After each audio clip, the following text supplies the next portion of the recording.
Good morning, happy Saturday, and welcome to week 4 of my vlog. Hopefully I'll have a little bit more reading this time. I don't really have anything much to update reading wise. I ended last week saying that I probably wasn't going to pick something up Friday night because I wanted to get all my Christmas stuff put away, and I was feeling very motivated and got all of my Christmas stuff done. I don't know how motivated I'm going to be the rest of the weekend. I'm just feeling kind of bleh this morning. But it's just after 9:30 in the morning, and I thought I'd do at least a couple little things here. I've got cheese on my lap. And I'm on my second cup of coffee. I had a first little cup when I first made my fresh pot, and then I was like, no, I need more coffee. So I got my fun SpongeBob mug, and it's ginormous. It's like the size of my face. And coffee and tea and water is pretty much all that I drink. But anyway, so I have those. I definitely want to start Falling Like Stars by Eve Casey today for the Smart Women Read Romance on Tuesday. So hopefully I can get that picked up here soon. But yeah, I've had a lazy but slightly busy morning. I needed to get my blog post done and my Step Back Saturday. And then I plan to film a book haul today. And then maybe even my BookTube newbie tag. I might do one today, one tomorrow. But my next step after all of my Christmas stuff is away is to put away everything else I have sitting out that I either couldn't get to, like my craft stuff. I have a craft cubby section over here where the tree was in front of. So I need to get a lot of that away, plus the leftover yarn that I had left over from making projects and stuff. And then I need to dekit the diamond painting that I made for my stepmom and get that back into my supply. And then I also need to do a book haul so I can reorganize my bookshelves and get everything to fit. And yeah, so those are a lot of plans for this weekend, but I also want to read Falling Like Stars, maybe even something else. So I have 3 other things I'd like to do this morning before I stop blabbering at you, and hopefully it won't take too long. I've got 2 unboxings. One is bookish, one is not, and then I have my calendar. Let's start with the not bookish. So I mentioned in one of my previous vlogs, I think it was the first week, that I get Fortune Cookie Soap. Is a company that I get a lot of my Bath and Body products from. And they have a monthly box. It's $16.95, and you get usually 4 to 5, depending on the month, samples of the scent, sample size things for their scents. And then every month they have a new collection and a new theme. So it also comes with a $10 gift code, and then I think it's $25. So $10 off of $25, which is basically free shipping plus a little bit extra off. But I love them. I've switched almost everything I have to them. At least lotion, shampoo, body wash wise. They're a small company out of Oklahoma. And I love them. But so I got my January box this morning. And I have one other package that was supposed to be delivered. But why are you being naughty over there? You're a naughty kitty. Stop being naughty. You're messing with my stuff. But so the first month of January is Ship of Dreams. So this is all going to be Titanic inspired. Usually in one of their Facebook groups, they do spoilers and early reveal of scent descriptions and stuff. And I just don't get on Facebook anymore. I still have it, but I just don't get on there, even for things like that. So we'll see. But this is Titanic. I did see that. I saw somebody posted on their Instagram, I think. I think they posted on their Instagram that it was Titanic. But yeah, so the back has all the scent descriptions, so we'll go through all of them. They also usually have a sticker pack that comes out with each collection. So here is the sticker, and there's usually 4 different ones. And then this says, where to, miss? To the stars. So there's that. I like to, if it's a collection I really like Doctor Who, or I'm trying to think of some of the other ones that I liked, like Hocus Pocus. They do a lot of like cultural stuff. So a lot of the times I'll get the sticker packs and then I'll turn them into magnets to put on my bookshelf. It's a sticker. My goodness. She thinks she has to sniff and approve everything I do. But so let's get to it. Ooh. We'll start with the nice and pretty. This is Heart of the Ocean wax tart. Look at that. It's like super silver and pretty. I kind of got away from buying wax tarts, and I'm starting to make my own. I do have a couple candles that I'll burn in the bathroom, but I usually stick to wax tarts just because it's flameless and smokeless. And I feel like a lot of the times you can get higher set percentages in them. And then I started learning how to make my own. And so I go as high as you can go with the wax that I get. And I need to make some more. I got some like test ones that I made in December that my boss and I tried out. But yeah, I need to make more. And I definitely want to start making wax tarts like as a real thing now. But anyway, we'll move on. So this is Heart of the Ocean wax tart. Smelled by Louis the 16th. It's in Roman numerals. It took me a second there. This diamond of a scent is sparkling like the vast ocean, with brilliant notes of sweet fruits and sugarcane. Deep notes of musk will surely be a reminder of our feelings for you.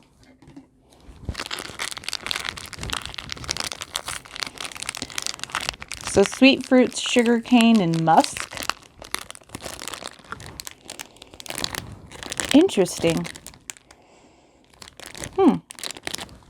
Oh my gosh, you are being naughty. Stop being naughty. Oh my gosh, cat. I don't know how I feel about it. For a cold throw, I think I'm going to give it a 3 out of 5 because I prefer like the fruits to be a little stronger than the musk and scents like that. But we'll see how it burns once hot. Or how it throws once it's hot. But yeah, I like it. I'm not sure though. So let's move on. Ooh, linen spray. I love their linen spray. That's one of the products that I use every single night. I have so many freaking linen sprays. One of my favorites is a collection they had. I think it was last January. And it was flannel sheets. And I still have a couple bottles that I have saved for like when I want that cozy, super cozy feeling. But so this one is King of the World. So what is this supposed to be? Your dreams are as rich and powerful as this fragrance. An enchanting combination of rich amber, sandalwood, and soothing musk intermingles with hints of fresh citrus and exotic florals. You'll feel like you're the king of the world. I gotta say, I'm not a big fan of Titanic. And I'm not a fan of Leonardo DiCaprio. I don't think he's that good looking. I never understood the appeal.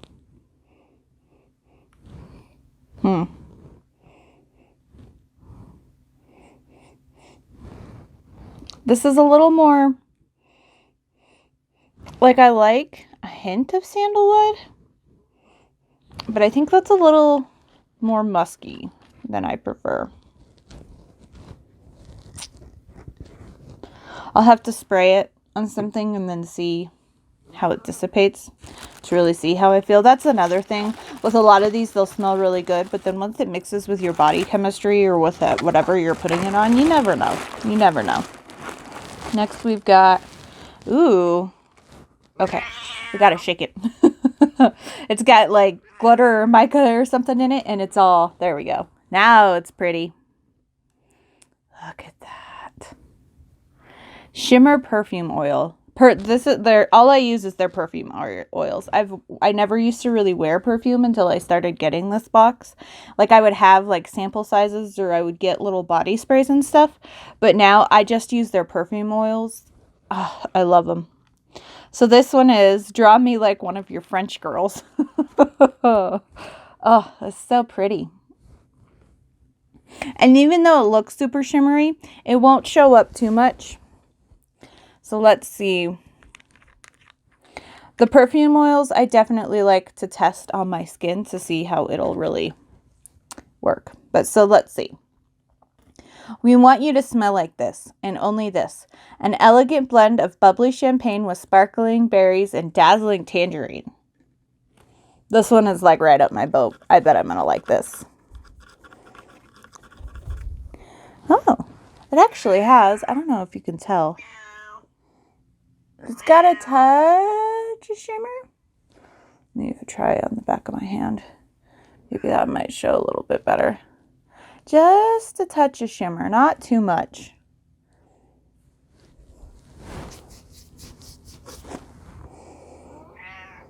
Ooh.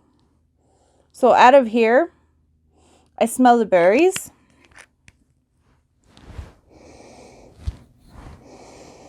But on my skin, it's like champagne and tangerine comes out. The tangerine comes out the strongest.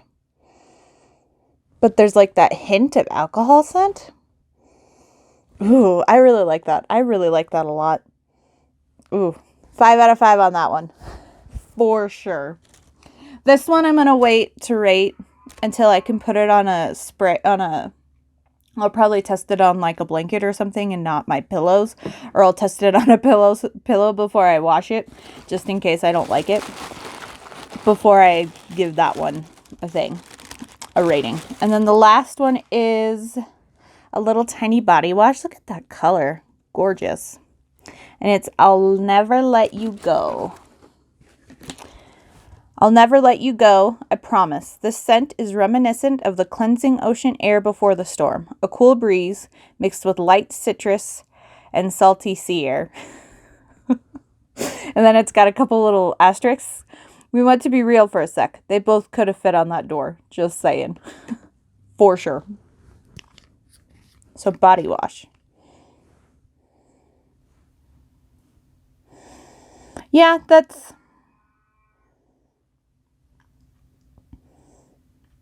slightly salty and definitely like an ocean scent, which I'm not typically drawn to, but that's not bad. I don't know if my boss might like this.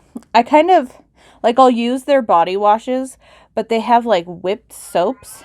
And so I usually use the whipped soaps, or they have what they call shower smoothies, which are a little more moisturizing. And so they're liquid, but they're thicker and more like creamy. I don't know why we just got out of focus there. But yeah, that one I'll probably give a 3 out of 5 because like it's a good ocean scent, which is something I'm not usually a fan of, but that would be one that I would feel comfortable using. And some of them are a little too much for me. But yeah, obviously not my favorite box, although that perfume oil definitely made it. I'm half tempted to see what they do others in that scent.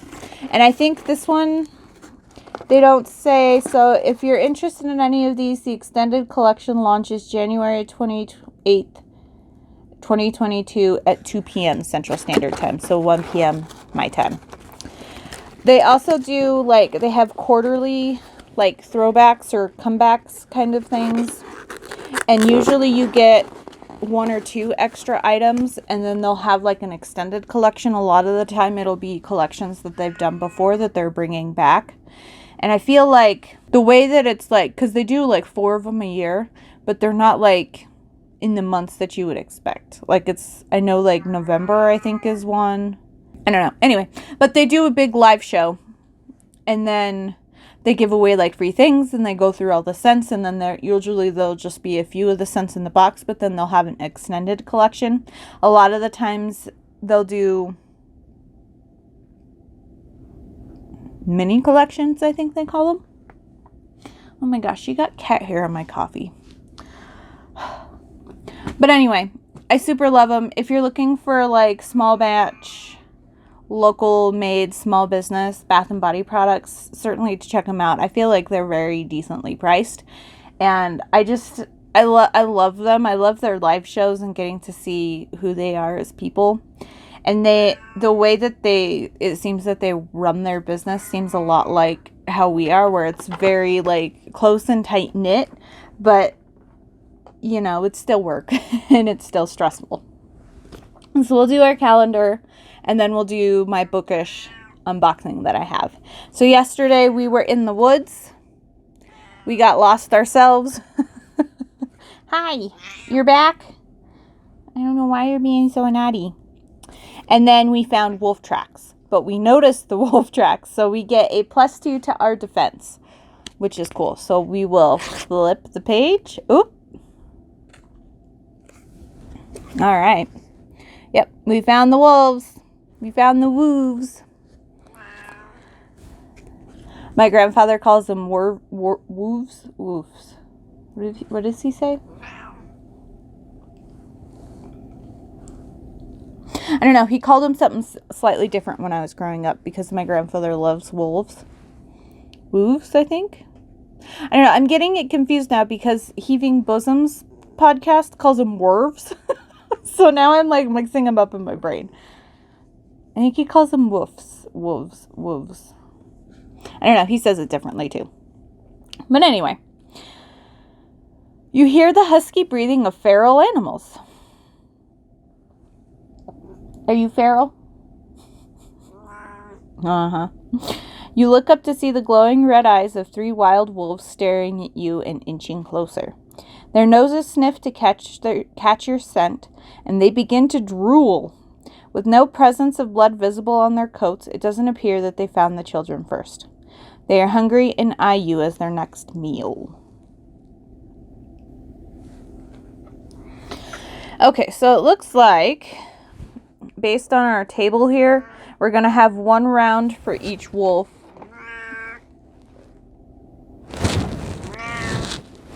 So number 1, try to calm the wolves. Roll d20 plus wisdom, reminder, animal tamer.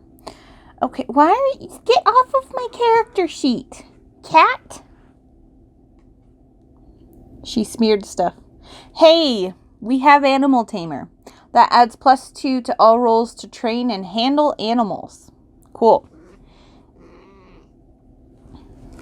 Yeah, I get a +2 to train and handle animals like you.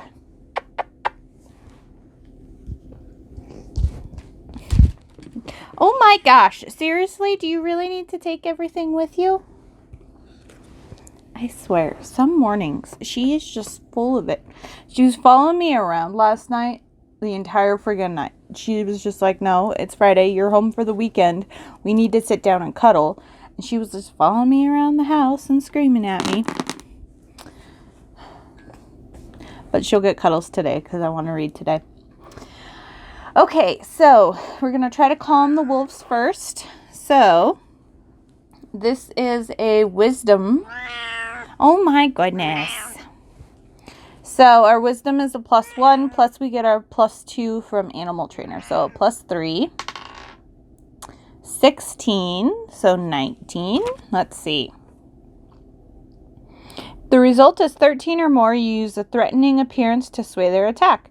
Gain a +2 defense in combat below. Cool. So we get a +2 from the day before, plus another +2 for calming the wolves. So we get a +2 to, or a +4 to our defense, bringing it up to 17. So now we attack. So, wolf number 1. Ooh, we rolled a 3. And our attack is a +2. Why are you being naughty? Stop being naughty. You're driving me nuts. Messing with my stuff. Okay, so we missed because you need a 10 or more to attack or to hit. So we missed. It pounces on you and knocks you down. If your defense is, we are at a 17 defense, 13 or more, reduce your health by 1. So we're taking 1 hit point of damage. I'm just going to do tick marks for now. Okay, wolf number 2. Ooh, better. Okay, that's a 12. So we're at a 14. If your attack roll is 8 or more, you hit the wolf.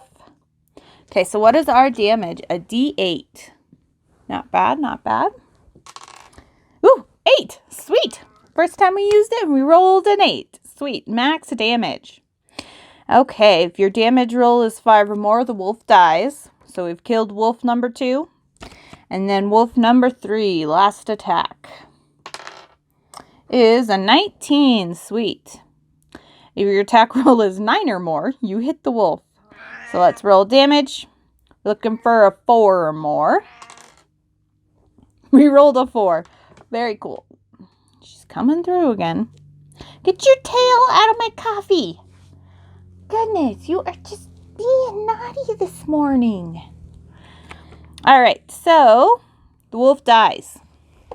Whether you defeated all of the wolves or not, combat is over. We killed 2. 1 got us. 1 pounced us. Okay, so. And then it has different. So this is new. So at the bottom, it has combat is over, whether you defeated them or not. And then it says depending on how many you defeated.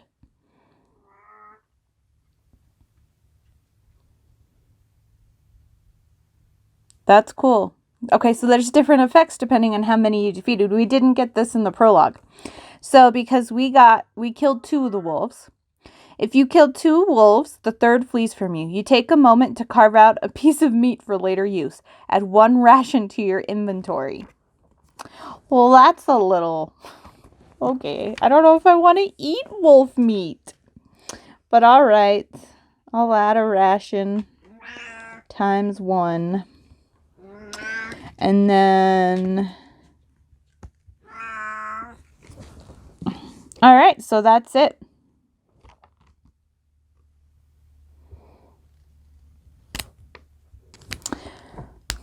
Cool. So that's it today. Hopefully, maybe tomorrow we can find the kids. Or not tomorrow, Monday. Because Saturdays and Sundays are combined. So that's it for the calendar for the weekend. And we will try to quickly go through my fun book mail. So before, I want to say sometime in November, Juliet Cross had a Google form where you can order signed books from her. I think I might have mentioned it in a previous vlog. But I ordered Witches Get Stitches signed. I won signed copies of the first 2 books in the Stay a Spell series, Wolf Gone Wild and Don't Hex and Drive, from a live show that her and Jessen did about ebooks, I think. And oh my gosh. So of course I wanted to get Witches Get Stitches signed. So now I have 2 copies of the first 3 books. And next time she does an order form, I'm definitely going to get Walking in a Witchy Wonderland. Oh, and it's signed. Oh, I love it. Juliet's one of my favorite paranormal and fantasy authors. And she just seems like such a wonderful person. Oh, and look at these covers. Aren't they just absolutely gorgeous? Oh, I love them. But yeah, I definitely plan on having a set of signed copies and then normal copies. And then there's a little baggie of swag. So we will go through here. Boop, boop, boop. Boop, boop, boop. Ooh, this is some of the artwork in a postcard. So this is Wolf Gone Wild, Evie and Mateo, and Alpha in the background. Oh, and I've seen this artwork, and then she has some for... I don't know if Walking in a Witchy Wonderland has artwork yet, but I know the first 3 books have it, and I definitely want all of them. But now I have this one in postcard, so that's fun. I'm definitely going to be turning this into a magnet and putting it on my bookshelf. For sure. And then we also have some stickers. So we've got Don't Hex and Drive, and then I and D, Isabella and Devraj. And then Witches Get Stitches. And I've seen her post about these on her Instagram. And somebody on Etsy makes these. And I have her saved in my Etsy shops. And then we've got Wolf Gone Wild. Oh, and then another little mini Wolf Gone Wild. And then a couple bookmarks. This was my safe place, my heaven on earth, my Christmas wish come true. So that's from Walking in a Witchy Wonderland. Love it. He appeared harmless to me, but I knew a beast was caged inside somewhere. Wolf Gone Wild by Juliet Cross. Oh my gosh. I'm so excited. I'm so excited. I love it. I love it. New bookmarks, new stickers, and a postcard I can turn into magnets and add to my shelf. Oh, I love it. I absolutely love it. So yeah, I'm going to wrap up here. And I will be back once I have read a little bit into Falling Like Stars by Eve Casey. I hope you are having as wonderful of a morning that I am having. Or afternoon, evening, whenever you're watching this. I'll see you soon. Bye.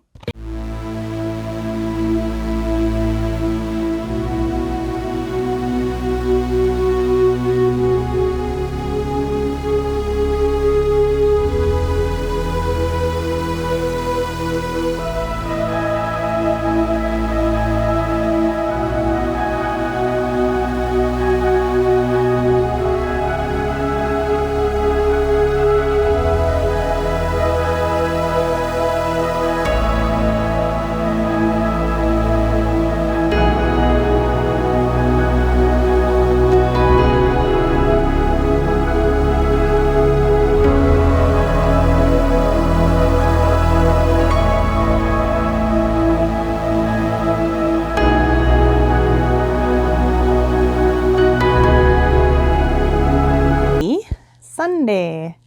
It's just after 2:00 Sunday afternoon. And I am finally updating. It feels like forever since I updated, even though it was only yesterday morning. But yeah. So I am 46% into Falling Like Stars by Eve Casey. And it is really good. I'm really, really enjoying her writing style. She's a new to me author. And I'm so happy that I suggested this for the Patreon exclusive and that it ended up winning. Even if Jessen had to do a coin flip for it. The Chinese representation in here is really well done. Really well done. I see pieces of Chen in a lot of the friends I made when I studied abroad in Japan. And I know that might sound weird, but when I studied abroad in Japan, I went to Ritsumeikan Asia Pacific University, which is an international school. And so the way that they're set up is it's 50% Japanese and 50% international. So I made a lot of Chinese friends when I was there and lots of different people from different countries kind of a thing.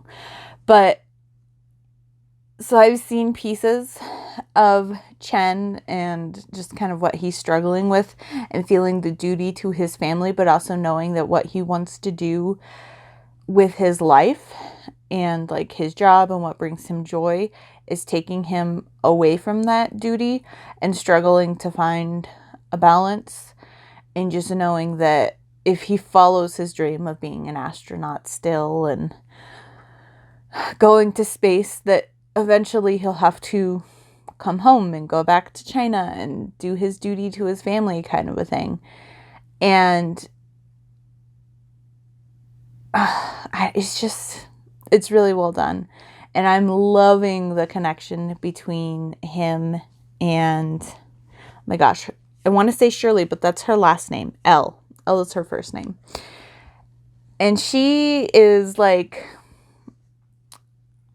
I don't know, not an event planner. It's, they use a word for it I hadn't read before, but it's like expedient planner. And so it's like she plans experiences for people. And I really loved, like, the first couple chapters was them in their like daily life, getting hired by Tate, who is one of the like owners of Orbital, and hiring them and like poaching them kind of a thing. Although Chen was unemployed at the time. The Chinese military had let him go after his last space mission. But like hiring them and bringing them to Orbital. So we see them come to Orbital at the same time and kind of, I don't know, I'm just really I'm loving the writing style. I'm a big space nerd too, although who doesn't? I mean, they mention like not very much brings humanity together outside of space travel, which is totally true. But I can't tell you how many times I have just the live NASA videos up just as background sound on my TV. And so I really, really enjoy it. And I don't know, it's hitting all the feels. And like they finally just kissed, but it's so but it still feels really steamy because the tension between them is so well done. I am loving this so far. I'm so glad that I decided to add this to my TBR in the first place and that Shelby Taggart Reads talked about it. I am obsessed. Obsessed. And I'm definitely going to be finishing this today. Even if this is the only book I've read all weekend, I'm loving it. I am absolutely loving it. Elle is like from San Diego. And then we've also got some talking about Chen's younger sister. And I know very minimal Chinese from like what people taught me. So I think how you say his sister's name is Xiaoming, but I'm not 100% sure. I don't know or speak Chinese. But okay, go through. No? All right. I'm just going to pick you up. And someone is very happy. You just sat on my mic. Okay. Well, I don't know if you can hear me, but she's very happy. So yesterday I ended up not reading at all because I was feeling a little bit crampy, which is probably too much information. But I was like, I'm going to try to do stuff. Oh my gosh. I'm trying to keep things from falling over. Okay. Either walk through or lay over there. Make a decision. Yeah. You're just going to stop in between? I swear. It's like she gets all excited because I'm talking. And she thinks it's at her, but it's not at her. Okay. I guess I'm just going to kind of hold it here. So, okay. She went back over to her bed. Let me try to see if I can fix you. And you'll stay. Okay. But yeah, so I was like, I'm going to try to do some things around the house and because like I wanted to just lay in bed and like mope and feel yucky. But I was like, no, let's try to do some stuff around the house. So I ended up filming my BookTube newbie tag and my book haul. And then I was like, okay, well, I got my book haul filmed. So then I spent a good while reorganizing my bookshelves. And then I ended up moving some of my nonfiction and like normal fantasy books out. I opened up a space in one of my cubby bookshelves out in the living room that has a lot of my gaming stuff on it. So I moved some of that there so I had more space for the contemporaries that I bought, since that's now a genre that I'm actually reading. But I don't know. I'm not happy with how it looks. But it's okay because it is what it is. And the only way for me to have it back to how I like the way it looks is to get another bookshelf. And I'm going to hold off getting more bookshelves as long as I can. Especially because I know I have 3 or 4 in the storage unit. Even though I know all of the books I have in the storage unit will probably fill up those bookshelves. But the only thing I might do is I might replace, because I just got a little cheap bookshelf when I first moved into my place when I moved to Fort Collins. I got like a cheap little 3-shelf bookshelf from Walmart, and it's kind of starting to fall apart, but it's fine. It works. But I might upgrade it and do a 4-tier bookshelf and just replace it and get rid of that one since it's starting to kind of come apart at the seams. But I make do. So we'll see. But yeah, so I was like super active, and then I had a little bit of time before the Avalanche played yesterday. They won in overtime again. I'm getting tired of these overtime games, but it's like we either win 7-1 or in overtime. But at least we're winning when we go to overtime this year. But still, I'm just like, could we just have a normal game? Oh my gosh, really? Again? Okay, go all the way through. What are you doing? Teddy! Oh my gosh, you're knocking stuff over. I'm trying to hold it, and you're knocking stuff over. I swear. Oh, cat. I'm just going to pick her up and put her over here since she wants to go over here. Oh my gosh, and now she's stepping on things. You just can't help yourself, can you? Ah, my goodness. Okay. I'm sorry. She just has to be in the middle of everything. It's her world, and she just lets me live here. But yeah, so I got a bunch of organizing and stuff done yesterday. I still need to go through like my yarn scraps and figure out where I need to put those away. But I got the rest of my Christmas stuff and books and everything back and organized, so I feel a lot better. I do need to make my lunches for the week and do meal prep today. I'm going to make enchiladas, so that'll be fun. I'm going to do beef enchiladas with green enchilada sauce. Ah, cat. Okay, I'm just going to hold you now because she won't leave it alone. But anyway, I'm going to wrap up. So yeah, I'll if I remember, I'll try to take some B-roll clips of my enchiladas and all that fun stuff. But yeah, I definitely want to finish Following Like Stars today, and I definitely want to read more. It seems like her friend Rosie and Tate are kind of like crushing on each other, and I really hope that they have a book. And I don't know if Quinn's gonna have a book, but part of me is like, I should just look, because I got super excited with calling it, and I was like, oh, maybe all 4 of the boys will get a book, and oh, maybe his sisters will get it. And my mind was like going crazy, and then I was slightly disappointed to see people that I wanted to have books didn't have books. But this is also a newer series, so this came out early 2021. And then I know, let's see, I have them pulled up here. So books 2 and 3 also came out in 2021. And then it looks like there's a prequel too that also came out in July last year. So let me just look while I have you here. So book 2 is Fighting Gravity. And Rosie. And that's Rosie and Tate's book. Oh my gosh. I might have to pick it up. And then book 3 is Frequency of Attraction. And that looks like it's Quinn's book. And then it says Vadim, which I think Chen mentioned as being a friend of his. And he's like, he flies planes. And so he's another pilot. But we haven't met him yet. But I know Chen did mention him. So then who's in the prequel?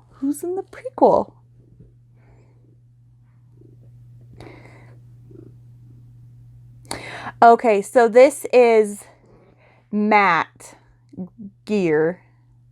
I don't know how to say. And Pia. Oh, and it's Tate and Matt are the 2 brothers that started Orbital. And they knew of Elle because Matt had gone to the private resort that Elle, she was the chief comfort officer, which sounds like a horrible title, but she was number 1, customer service, guest services kind of a person. And so it sounds like the prequel is, and then there, you hear little mentions about Matt and Matthias and because they called him by his full name, but in here it just says Matt. But so that's him and his wife is the prequel. So that's cool. That's fun. Yeah, I definitely want to read the rest of these. When I added this to my TBR, I saw that Eve Casey had a different series as well, and I think the first book was like Love and Stone or something like that, and it had to do with fossils. And so I actually thought I was going to pick up that book first by her, because I love dinosaurs and I love sciencey stuff, and I don't necessarily have a STEM brain. Like, I enjoyed my science and math classes and I did well in them, but I wasn't like enough to go on to do STEM myself. But I enjoy it, and I love watching like the Science Channel and things like that. So my sister has a STEM mind. She went to college to be a forensic anthropologist. So basically what Bones was, except she doesn't want to do it for like crime stuff. But that was another great show, Bones, too. But yeah, anyway, so I'm just kind of rambling on because I can't just help myself. But I'm loving this by Eve Casey. I definitely want to pick up the rest of this series and her other series. And I think I might have found another new contemporary author, thanks to Shelby Taggart Reads, who almost all of the contemporary authors I picked up last year that I loved were from Shelby as well. So if you're looking to get into contemporary, definitely, I have her link below. Definitely check out Shelby's reviews on Instagram. Plus, she's like the sweetest person I've ever met on Bookstagram. Like, she's okay. There's a lot of sweet people on there, but she's one of the sweetest. And I just love the way that she talks about books. But anyway, so I'll stop rambling. I'm gonna read some more before I'm gonna make dinner a little bit early, just because I usually just have a little bit for dinner that night and then lunches the rest of the week. But I want to start cooking a little bit earlier than normal. And then I don't have any live shows today. I don't have any games today. Today is just read. I've got my laundry finishing up. And she's just happy because she's been cuddling with me all day. She's in her bed now pouting because I started ignoring her. Yeah. But yeah, so I'm going to keep reading. And I'll update you if something crazy happens or when I finish the book. But I can't wait. And I hope everybody else is loving this as much as I am when we talk on Tuesday. But yeah, I will check in soon. I'll see you later. Just wait for it.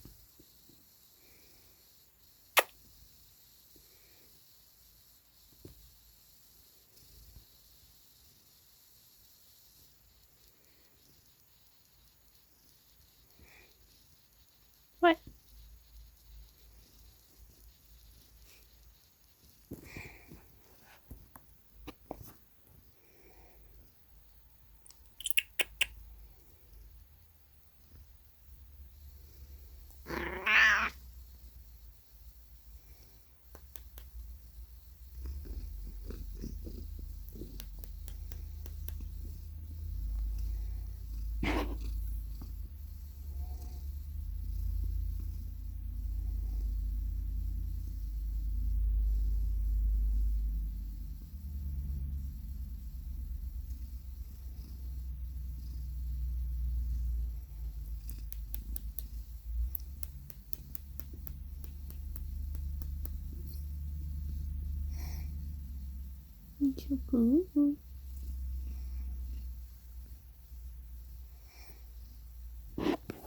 She was just pawing my face and being ridiculous and going on because she wanted attention. But of course, as soon as I pick up the camera, she's just like, I'm going to be quiet. But not be annoying anymore. Look at you. You're being cheesy. But anyway, I guess since I have you here, I am 71% in. I didn't really say much before, so they work for Orbital, which is becoming like not the first, but one of the ones, one of the like space tourism kind of companies. So people are paying a bunch of money to fly to space, which is like a thing that's actually happening in real life nowadays. But so I think they said they have like 6 seats on the plane. But what they want to do is, this company that they're working for, Orbital, is they want to do like have 4 paid seats and then give away 2 seats to just people. Yep, there she goes again. Hi, you're standing on me. You're standing on my arm.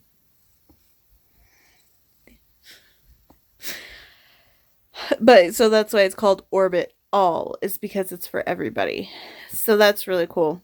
But when I checked in earlier, I forgot to mention that it was right before the like first test flight where where Chen was approved by like the FFA in America to fly in US airspace. And Elle was like completely freaking out. And oh gosh, after that moment and when he got back in one piece, the floodgates opened between them, and it's been so good. It's been like we've kind of done a little bit of time jumping, but it feels like natural because like nothing major's going on, just them working and getting things figured out, because the like first flight isn't like for 2 years, or at least commercially. For 2 years is when it's scheduled from when they like signed on. But yeah, so it's a couple months now, and she was just like, and Chen had mentioned like wanting to stay and working on getting his like US citizenship, or like an extension on his Alexa dismiss, on like just trying to be in America long term. So he went and talked to Tate. But because he worked for, or he was in the Chinese military, that's going to be tough. And they don't, without getting like immigration lawyers and all this extra stuff involved, that it's a lot worse than if he was just like a normal astronaut kind of a thing.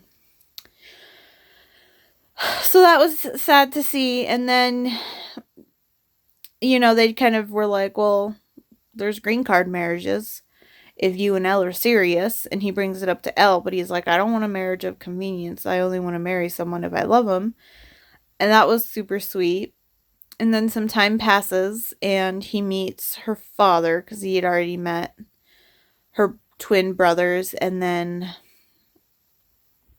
her stepmom, because his sister had a heart condition, and I think like her heart stopped beating, or she like officially died or something like that, and then brain damage occurred, but she's alive now, but she's basically stuck in the mental, I don't know, aptitudes of a child. So he was looking into like an adult care facility, and Elle's stepmom like runs one, and that was the one that he was gonna go see because he heard good things about it. So, but once he met her father and just he fit in with everybody, she was like, I can see him as my husband. And so she was like texting Rosie and thinking about like maybe proposing to Chen. And so she's like working through this in her brain on if this is something that she should do, if this is going to bother him, if this is going to cause cultural problems. But he won't really talk to her about his parents because they're not loving and open like her parents are, kind of a thing.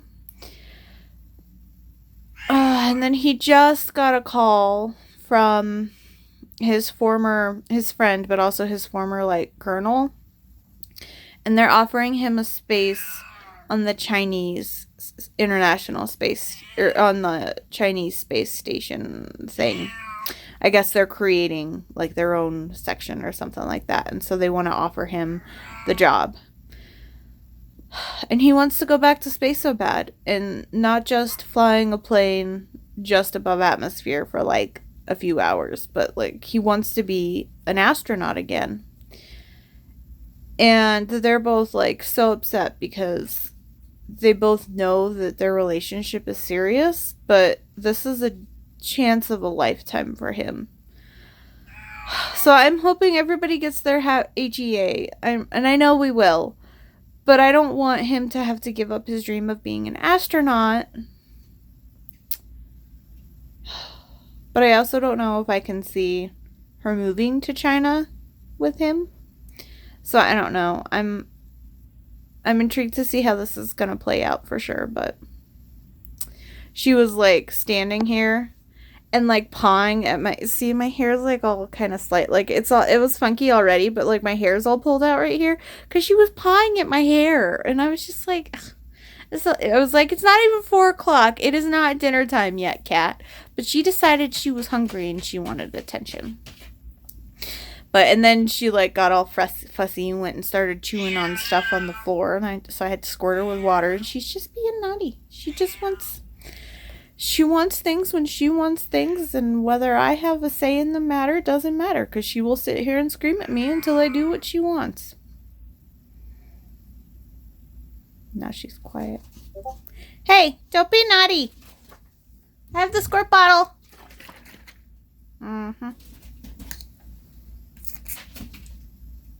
Yeah, I just gotta shake it. But yeah, I just wanted to do an update and show you her silliness, but I'm going to keep reading for a little bit. It's about 4:00. I should get up and start making stuff, but it's like, I want to at least finish the chapter I'm in now, but I'll be back. Oh, it's kind of tearing me apart right now. I cry so easily, and I was tearing up because I was just like, they're both so sad, and he can't even be happy because he's like, my center of gravity is changed. It's L is my center of gravity, and it's just like, oh, some of the words that they say to each other are just so gorgeous, and I love it. I love you too, even though you can be annoying. Give meow. Give meow. Come say bye to the people. Say bye. She's so ridiculous. I will check in later. Okay, so I am back. I just took my enchiladas out of the oven. They smell really good, so I'm just letting them sit for a minute before I eat. But I finished. I couldn't put it down. I finished Falling Like Stars by Eve Casey. I'm going to give it 5 stars. And I feel bad for saying I don't want him to give up being an astronaut, because he kind of does.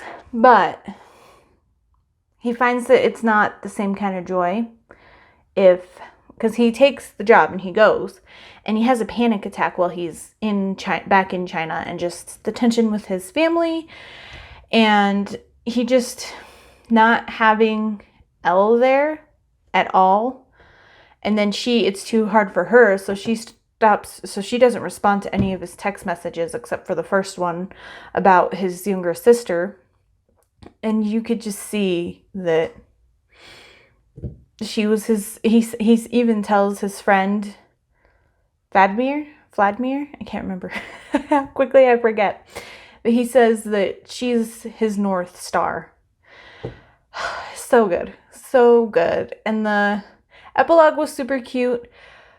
But we see, like, in the epilogue, there's like a big deal made about Tate and Rosie getting engaged, which is cute, but their book is next. So, like, I figured they would get a HEA, but I, like, didn't want that teased. But it was cute to see. But at the same time, they're married now, and she is about to give birth. So it's, like, at least 9, if not longer, months later, depending on how quickly they got married.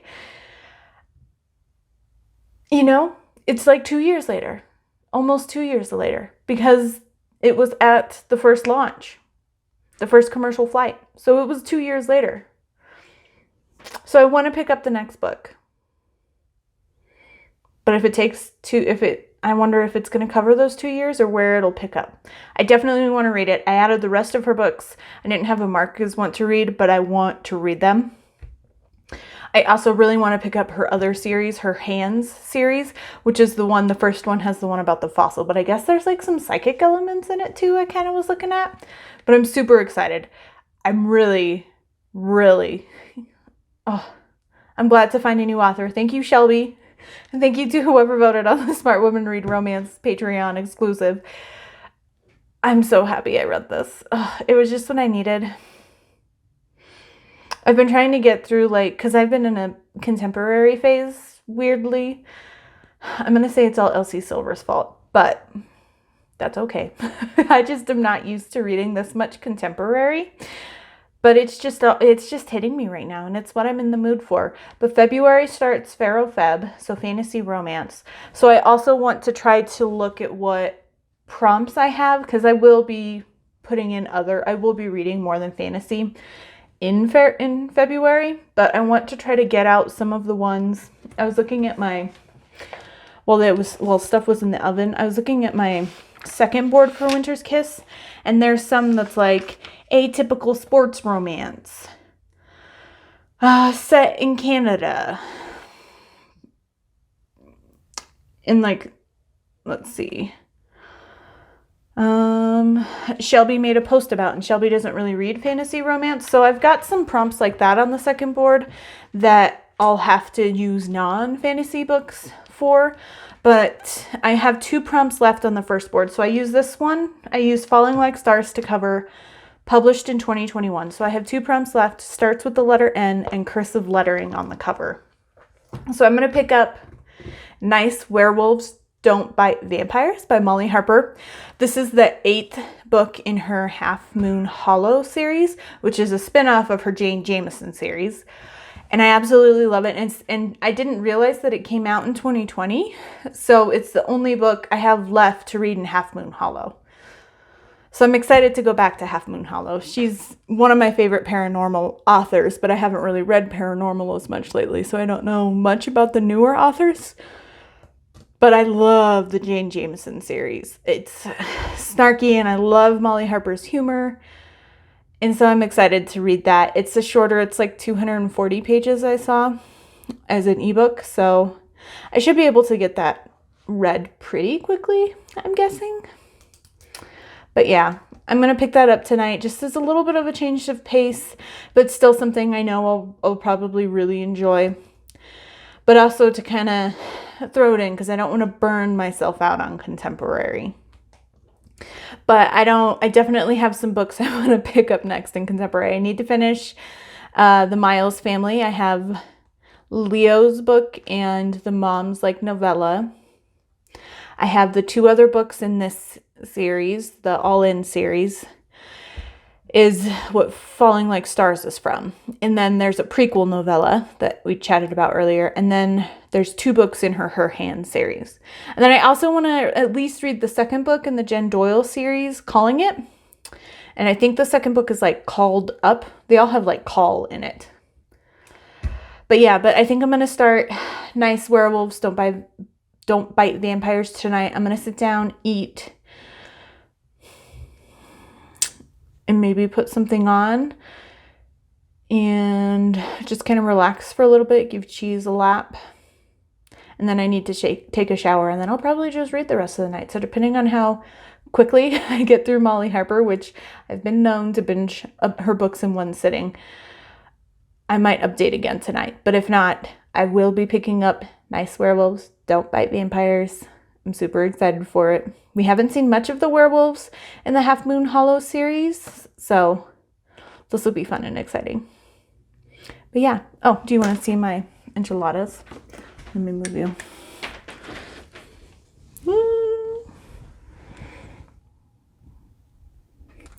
They're just beef enchiladas, and I use sharp cheddar cheese for everything. That's like my go-to.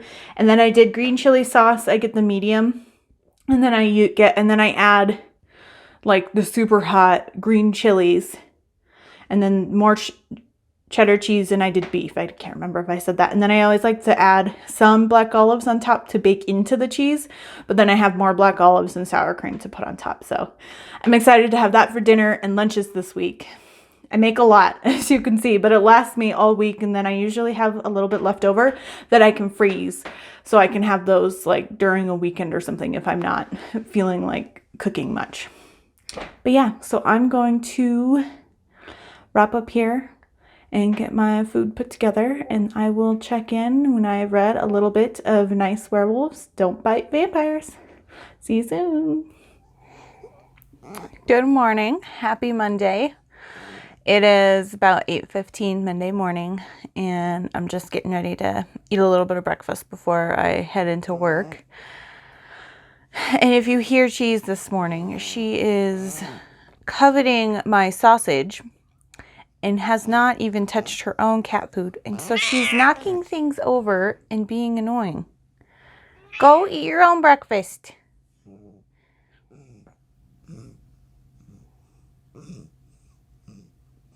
She's grunting at me. I don't know if the microphone's picking it up, but she's grunting at me right now.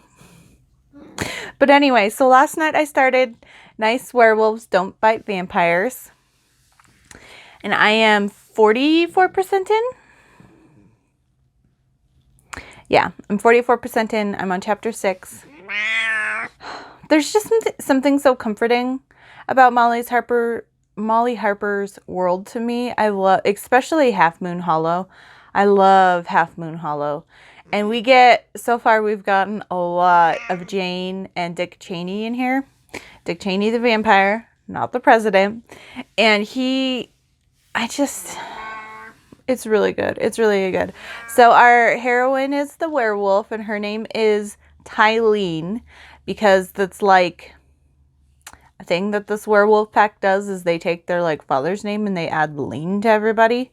So we actually had her cousin, who's the alpha's daughter, Jolene, in a previous book, and she had married one of Jane's human friends, Zeb, and so they have like 8-year-old twin kids right now. So Tylene shows up to babysit them and take them to music class, and she hangs out at Jane's specialty bookstore.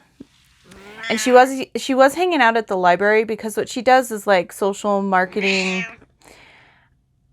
media, like marketing and like graphic design and things like that for companies. So it's all online. But the way that the pack is run, it's very almost historical kind of a feeling. And it's almost too heavy on, leave my sausage alone. My goodness, she's just, go eat your own breakfast.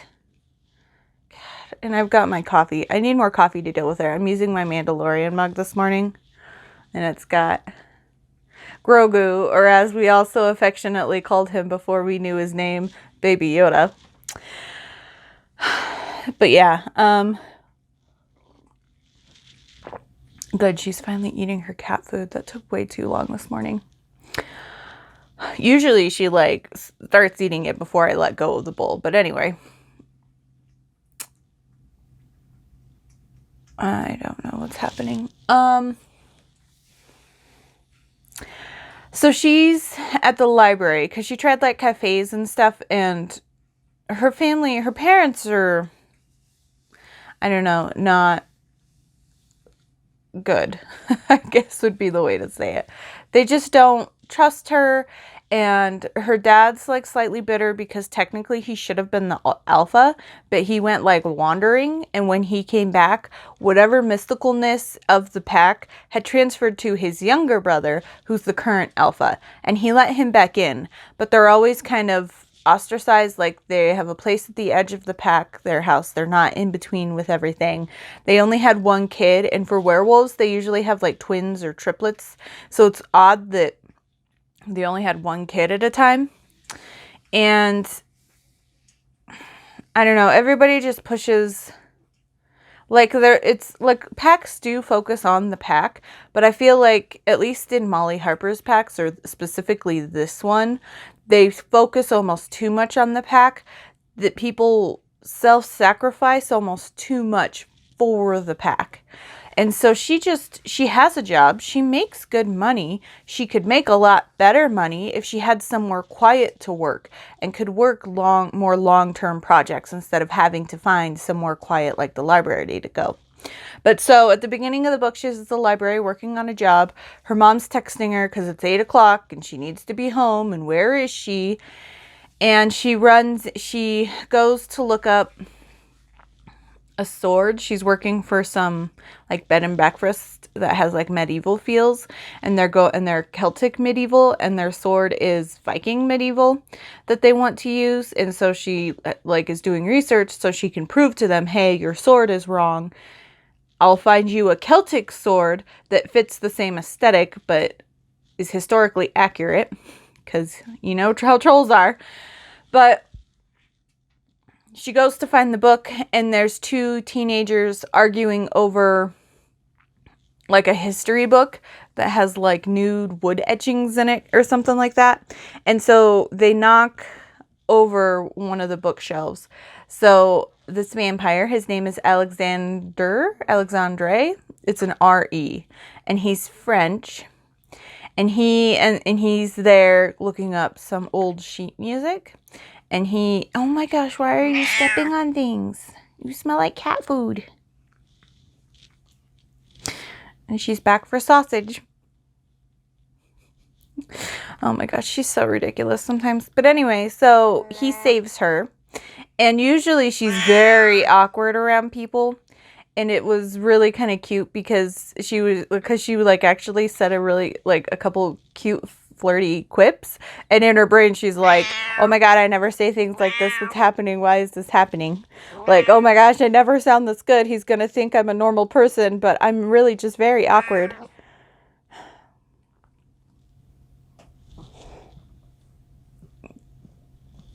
She's standing on my lap.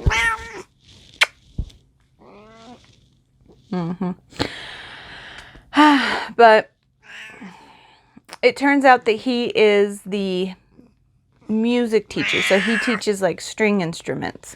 And the Jolene's werewolf twins, their kids, are taking music lessons.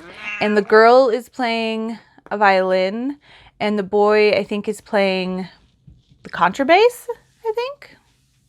He's playing, but I think it's either the bass or the contrabass. But he's playing a big one. And he's like an 8-year-old. And I love little kids with big musical instruments. It just hits a place in my heart. Especially because we didn't have an orchestra, but I was a band nerd. So I love it. But anyway, I'm really liking it. And they have this banter, and their second time that they talk, they're both incredibly awkward. So they're awkward matches. And I'm really loving it.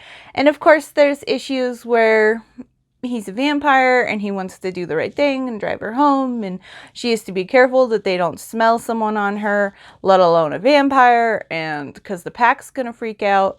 And she keeps talking about how she just wants to move out, and her parents act like they don't even really want her there. But when she talks about moving out and she's like, I have enough money to move out, I don't have to live here, you don't want me here, they're like, well, no, because then the pack will look down on us for letting you move out, kind of a thing. So it's all just like, it's annoying.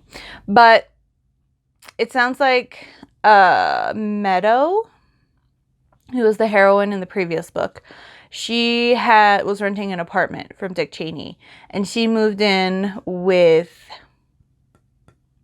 I can't remember his name, but he was German, and they're both vampires. But so she's moving out of the apartment that she was renting from Dick Cheney. So, and I just can't not call him Dick Cheney, because every time he's referred to as Dick Cheney.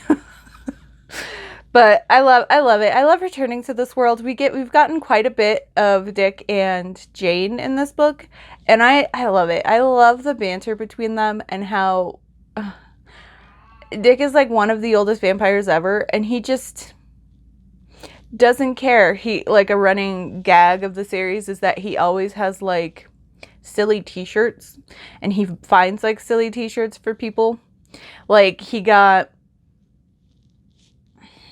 like, because the twins, they got like really cute shirts from him, and one of them, the girl, hers says, I'll trade my brother for like a Stradivarius or something like that.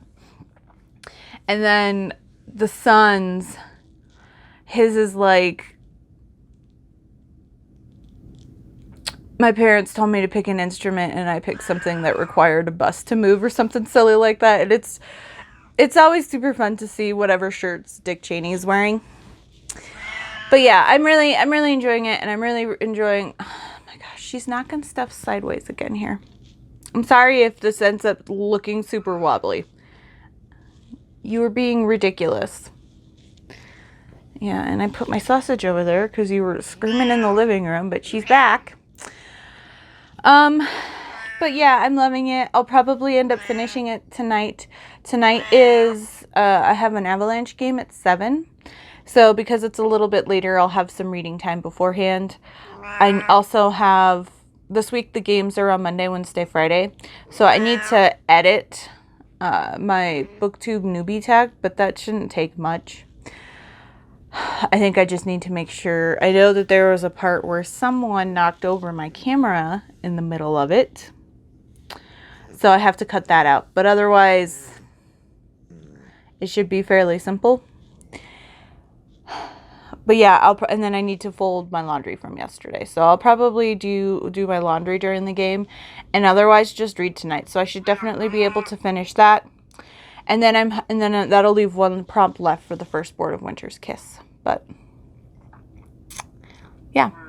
So there's that. I'm going to finish my coffee, eat my breakfast, and then leave for work. And I will touch back tonight,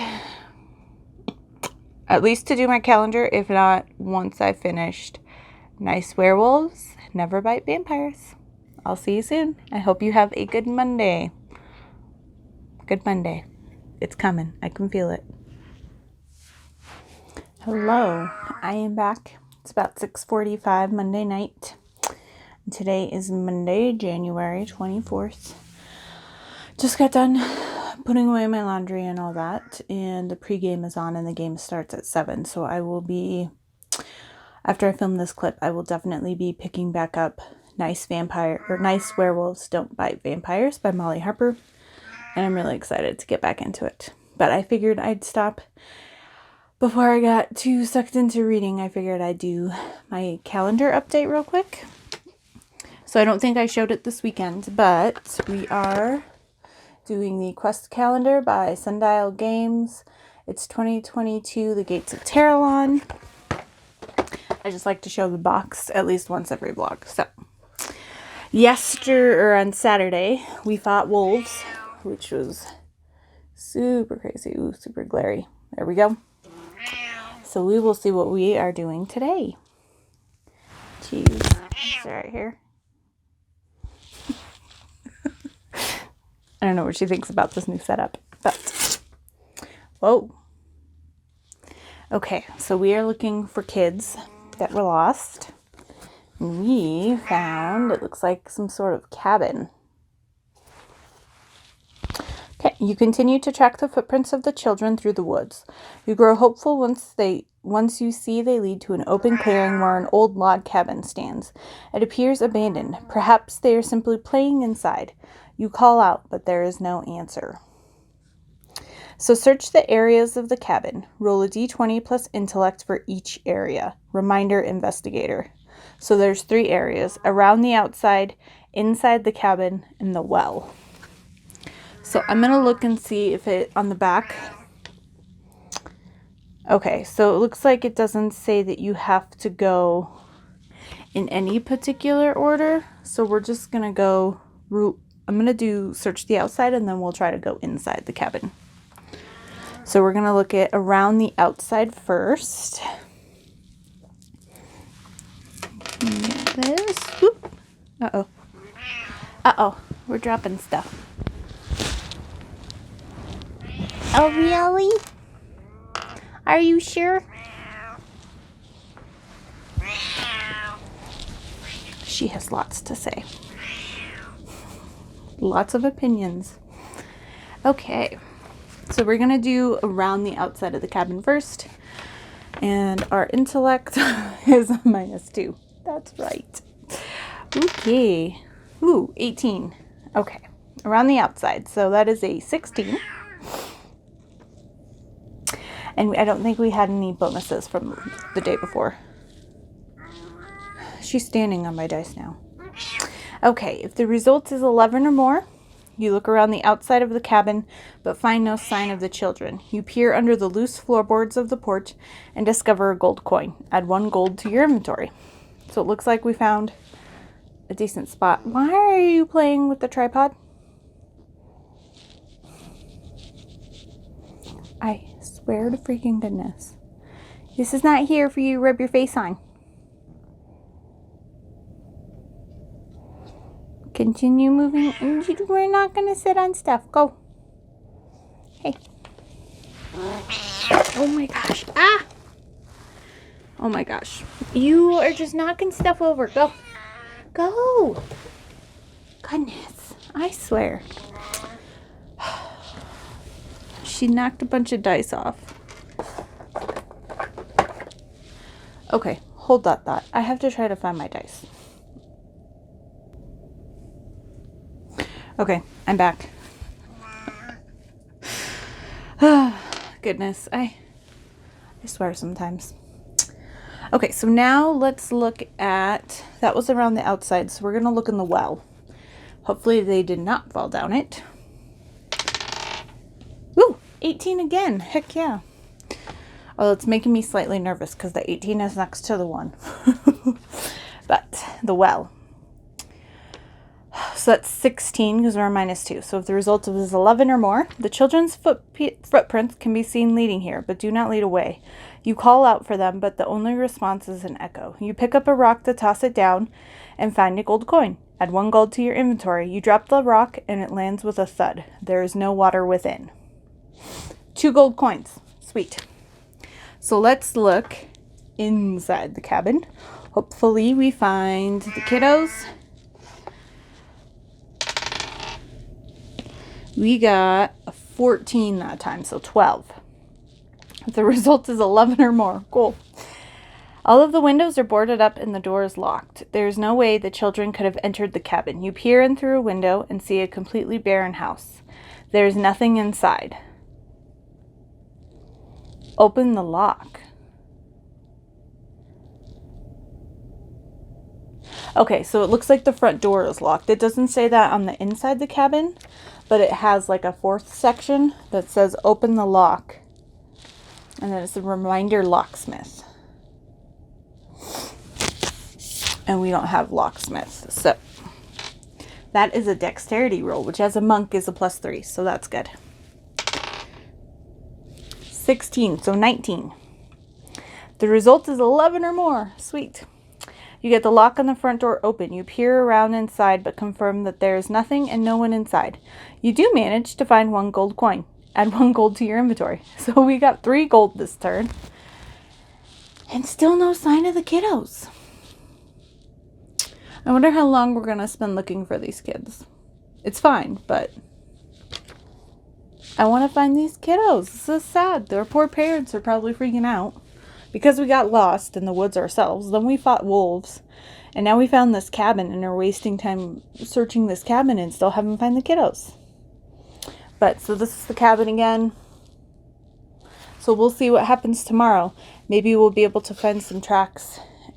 At least we found footprints that they were here. Alright. Well, like I said, I'm not sure how mean this is going to be. So hopefully when we find the kiddos, they're alive. But yeah, so that's it for now. Nothing else really to update reading wise. But I will update. I'm going to get kind of cozy and set up for the game. I'll probably sit down and give Cheese a lap so she can get cuddles while I read. And get back to Molly Harper.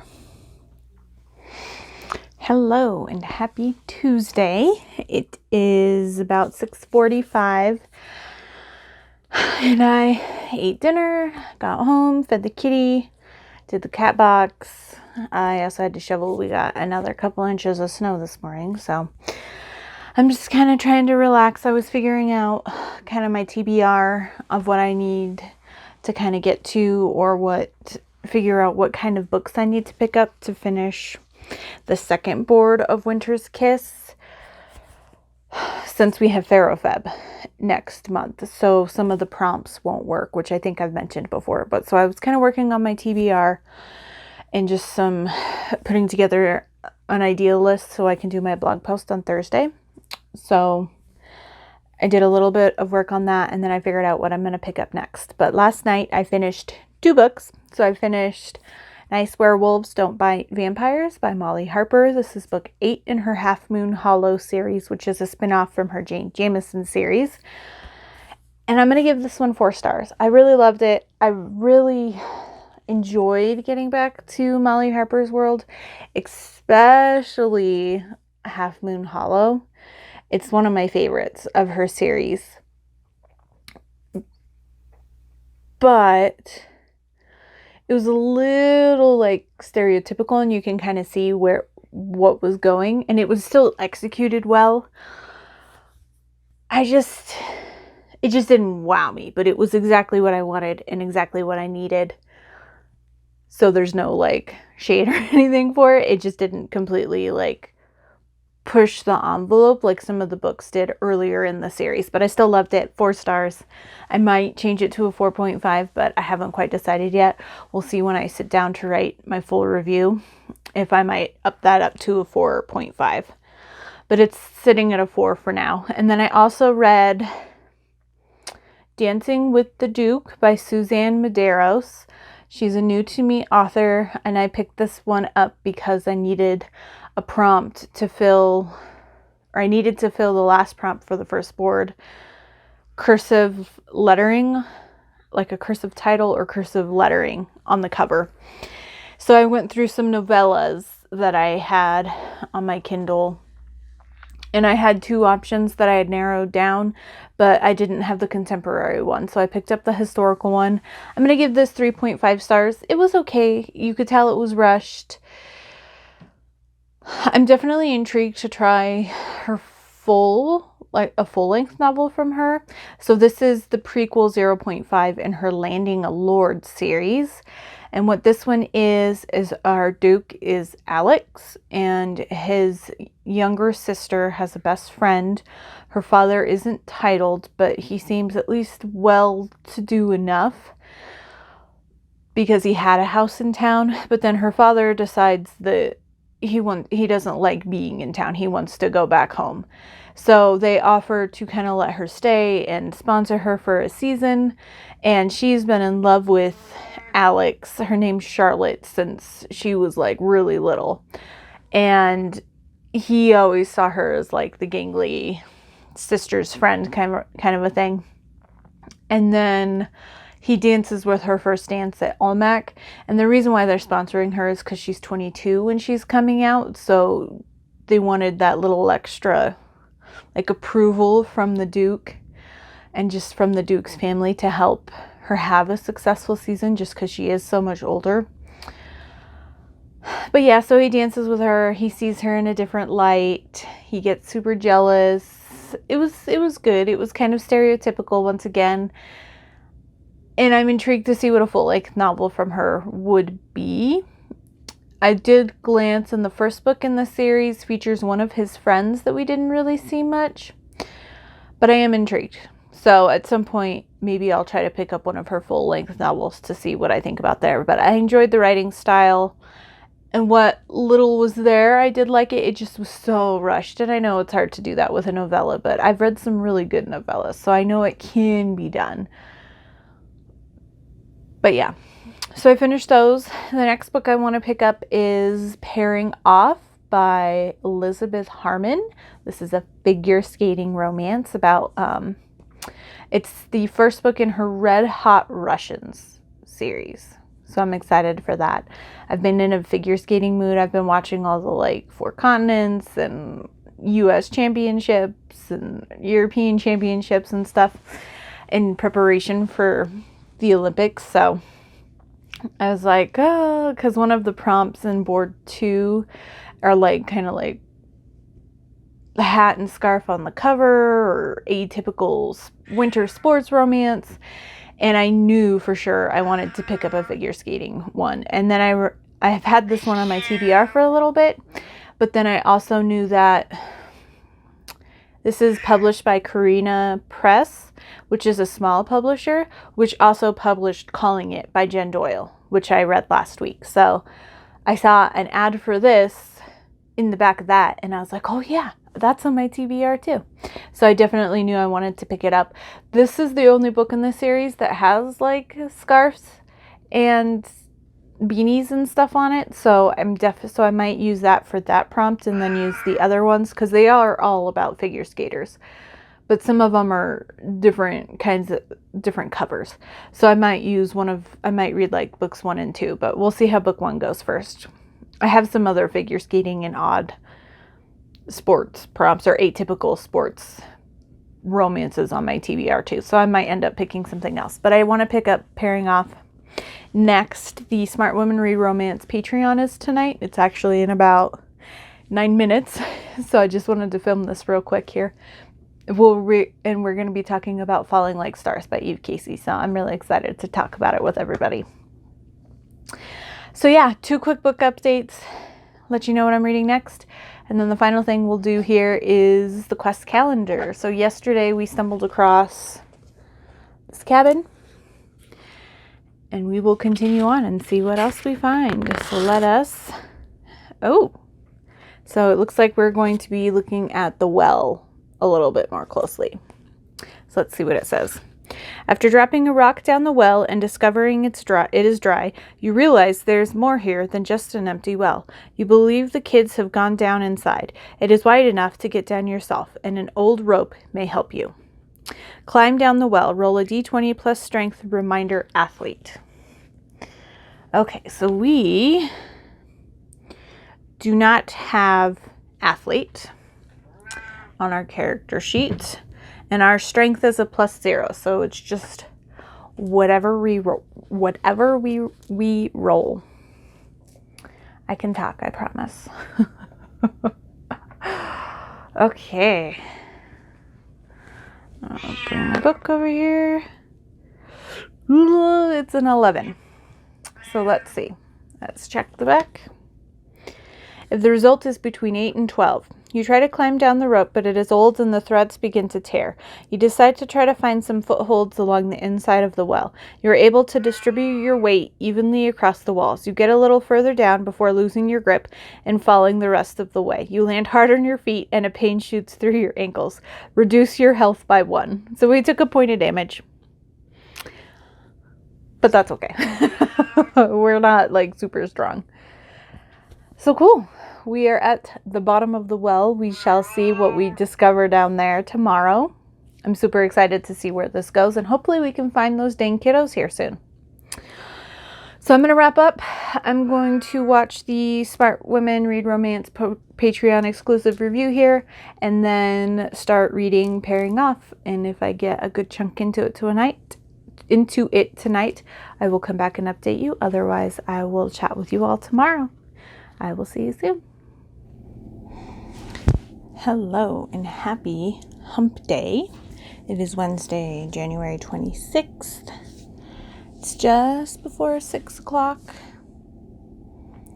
My light's like freaking out, as you can tell. I look like I'm like in a slasher flick or something, which I don't really know because I don't watch horror, but. So last night I started Pairing Off by Elizabeth Harmon, and I'm 77% in. I could not put it down. It's very, very good. So it's a figure skating contemporary. So we have our heroine is Carrie, and in the prologue, or the first, so in the prologue, I'll get to the prologue in a second. So in the first couple chapters, they are at a world championship or a Grand Prix kind of competition, and she is getting disqualified. Both of our people are pairs skaters, and she is getting disqualified because her partner was found sleeping with one of the judges. So they think that that's why they've been getting as good of scores as they are.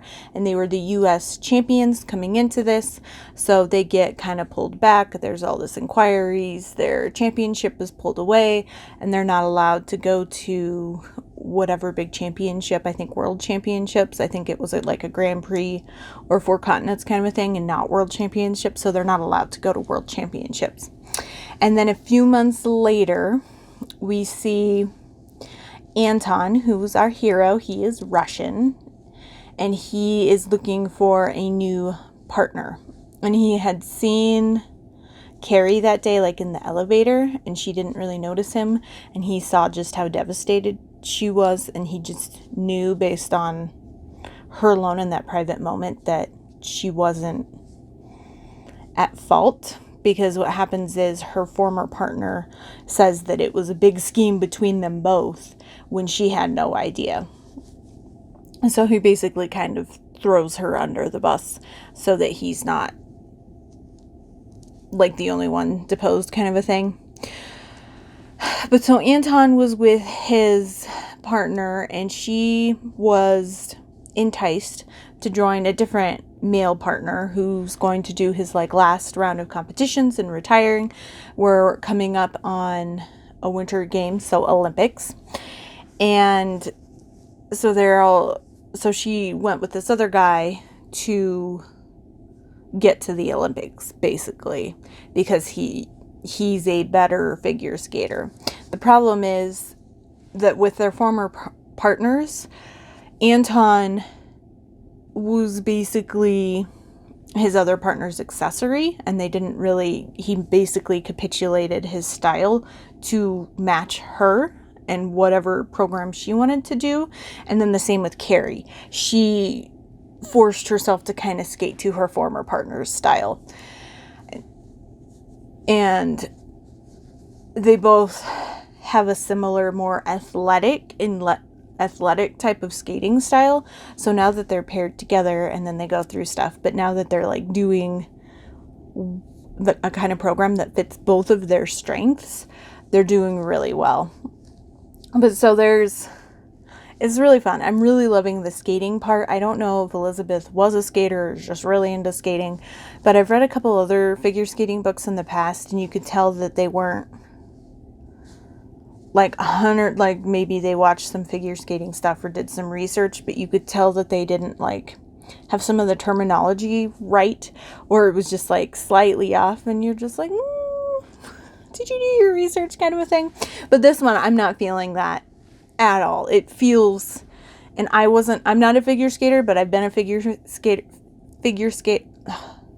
skater fan for a very long time. Michelle Kwan was my favorite growing up, and I actually have a biography of hers. But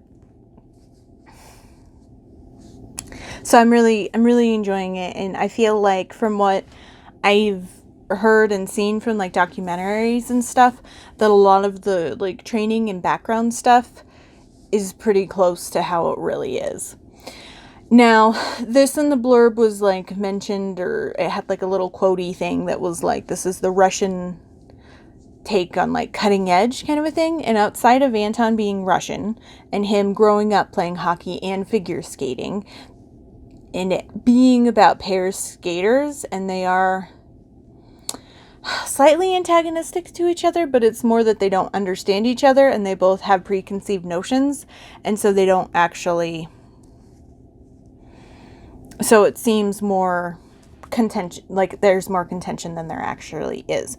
But with Carrie, she's lost a lot of confidence. It seems like she didn't have very much, or at least self-assurance in the first place, though, because I'll get into that in a second. But she's very closed off. She's very, when something like that happens, she questioned her entire career path. Did the entire time, was she only getting good scores because her partner was sleeping with the judge? Or were there non-partial judges? And was she actually seen as a good skater? And of course, media blows everything out of proportion. But this book is a lot heavier than I expected from the blurb. So there are triggers for suicide and depression. Now, this is a little bit of a spoiler, but I kind of want to just go into it because I feel like if you have these kinds of triggers, this will be good to know. But her mom was depressed and suicidal and did kill herself. Now, so we've got death of a parent, suicide. There's been like rumors and stuff because her father was running to be a senator and he wants to run for presidency. So there were some articles that came out. They obviously at the time were called like, because they were saying that she's in like a mental hospital. She overdosed. She's in a mental hospital. And she's reading this and she's like, I'm not. I'm in Russia training with Anton, kind of a thing. So we know that that's not true. But the way that when she's reading it, she's having some internal dialogue that I feel like either she had contemplated suicide in the past or she actually attempted suicide in the past. Her mother passed by taking a bunch of pills. And so at 77%, we don't quite have the whole story yet, but her father pins her mother's suicide on her. So her relationship is very strained with her father. She went home during like the break between Russian nationals and then the next like world competition kind of a thing. And he said some things to her that were absolutely horrendous. And I just feel so bad for her. On top of the fact that her father wants to be a senator, she now has dual Russian citizenship. And because her relationship was so strained with her father, she didn't tell him, first of all, that she was training and possibly had a new partner and was getting back into figure skating, but that she's becoming a dual citizen with Russia and doing a Russian partner and competing as a Russian athlete. So that's a whole another layer of tension. Then we've got, for the fun prologue, is Anton, when they're both like teenagers, 16, 17. I think there's like 1 or 2 years age difference between them, but they're both like late teens. They are at a skating competition, and Carrie, before she became a pairs skater, was in the like synchronized figure skating shows. So Anton and her actually run into each other, and they sleep together, and he takes her virginity. But he is like, he had smoked something, or some of his hockey friends had given him something, so he didn't, like, he remembers it, but his view of her, the memories and picture-wise are hazy, just because at the time he was hazy. And so then that was a whole other tension between them too, because she thought that he didn't recognize her, but she didn't really know he was impaired. And because she thought that he forgot about her and it wasn't memorable for him, she didn't say anything. But so there's a lot of like tiny little misunderstandings, but those are starting to kind of get cleared up. Now there's been so what's happening right now in the book is there's also now a marriage of convenience happening, because they want to, because of the scandal with Carrie and people, and then there's another popular Russian pairs team that were a brother-sister duo, and the brother very severely injured his knee enough that he's going to have multiple surgeries and retire from figure skating. And they were like an up-and-coming team. So there was discussion of Anton dropping Carrie and then making a new partnership with this new up-and-comer young pairs female skater. And he didn't want to, because not only is he falling in love with Carrie, but he doesn't want to jilt Carrie. He doesn't want to jilt his coach, because he'd have to switch coaches because this other person's coach is her mother. So he doesn't want to jilt his coach that he's had his entire figure skating career pretty much.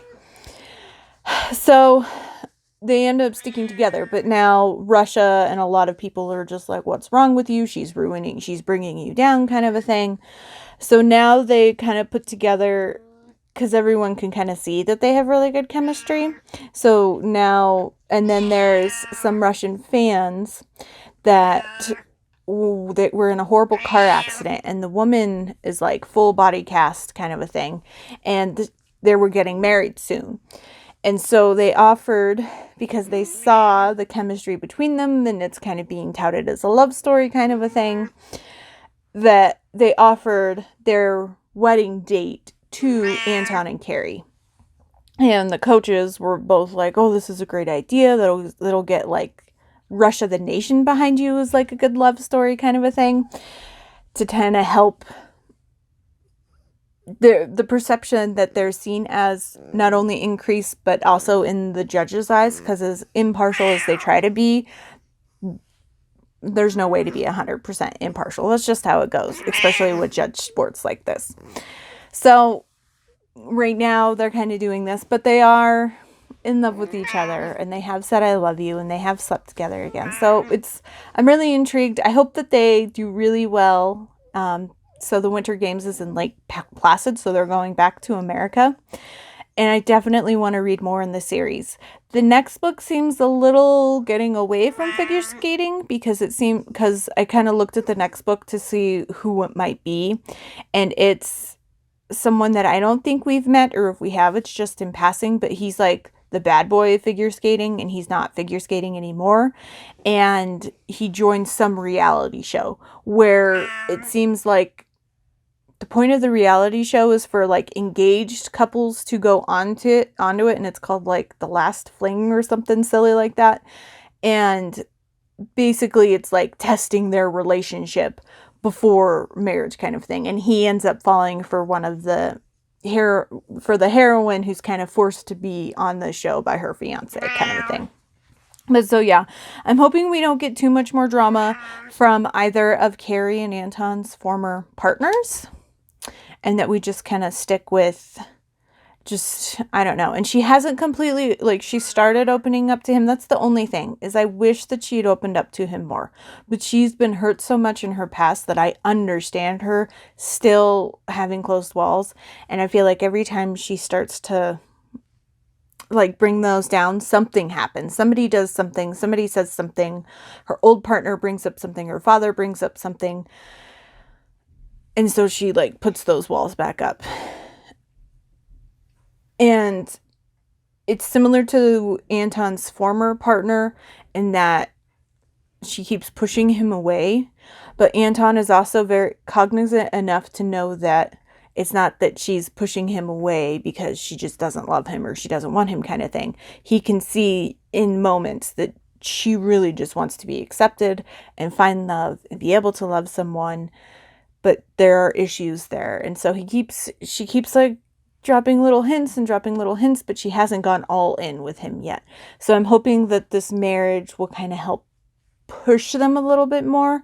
But we have some things to kind of get through, not only because we as the reader know about her mom, but I feel like there is something about her too, whether she contemplated suicide, whether she attempted suicide, or I feel like there's something else more direct with Carrie in the plot line that we haven't gotten to, just based on things that she says and why she freaks out sometimes about some of the news articles that are obviously false, but that are coming out. And so I don't know what's going to happen there. The game's not on till 8 o'clock tonight, so I have a little bit of time to read. I'm hoping I can at least finish this and then figure out what I want to pick up next. But yeah, so I'm really enjoying it. And if you like The Cutting Edge, you might like this. But I do have to say, this has a lot more heavier topics than The Cutting Edge did. But I'm still really enjoying it. And I did see that like a future, like book 3 or 4 has one of the solo male skaters in it as a hero. So I'm definitely intrigued to read that one. I don't know. I might pick up that one instead of book 2, because book 2 it seems like we get away from like the figure skating aspect, but I'm really enjoying it. So we'll see how it ends up, but I still have like 23% left, and we will go from there. So I'm going to do my calendar real quick, and then we will move on from there. And so yesterday we got to the bottom of the well, so hopefully we can find some more tracks of the kiddos.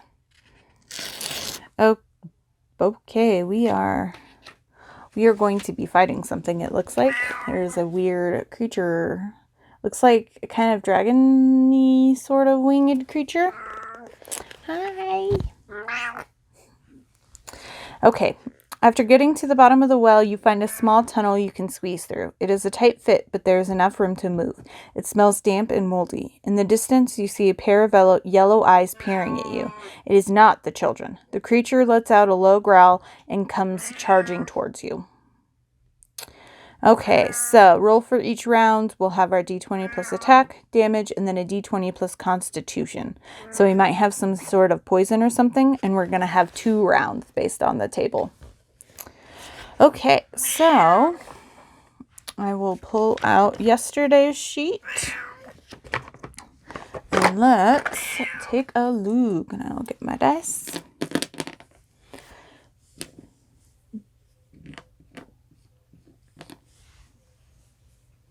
I'm missing a d10. Hopefully I won't need it. I don't know what happened. Oh no, it's still, okay. It was half out of the bag. Okay. I was like, oh, I'm missing something. Okay, so our attack roll is a +2. And we got an 8. So that is a 10. Okay, if your attack roll is 10 or more, sweet. You hit the homunculus. That is what we're fighting, homunculus. So, if you hit, we need to do damage. Our damage is a d8. So we will get our d8. And that is a 4. Damage roll is 3 or more. The homunculus is stunned this round. Sweet. Okay, if the enemy dealt damage to you, okay, yours, and you have to make a constitution roll and then you're poisoned. But he did not do damage, so we are good. He is stunned. So then round 2, we will attack again. And a 16 that time, so that's an 18. So we hit again.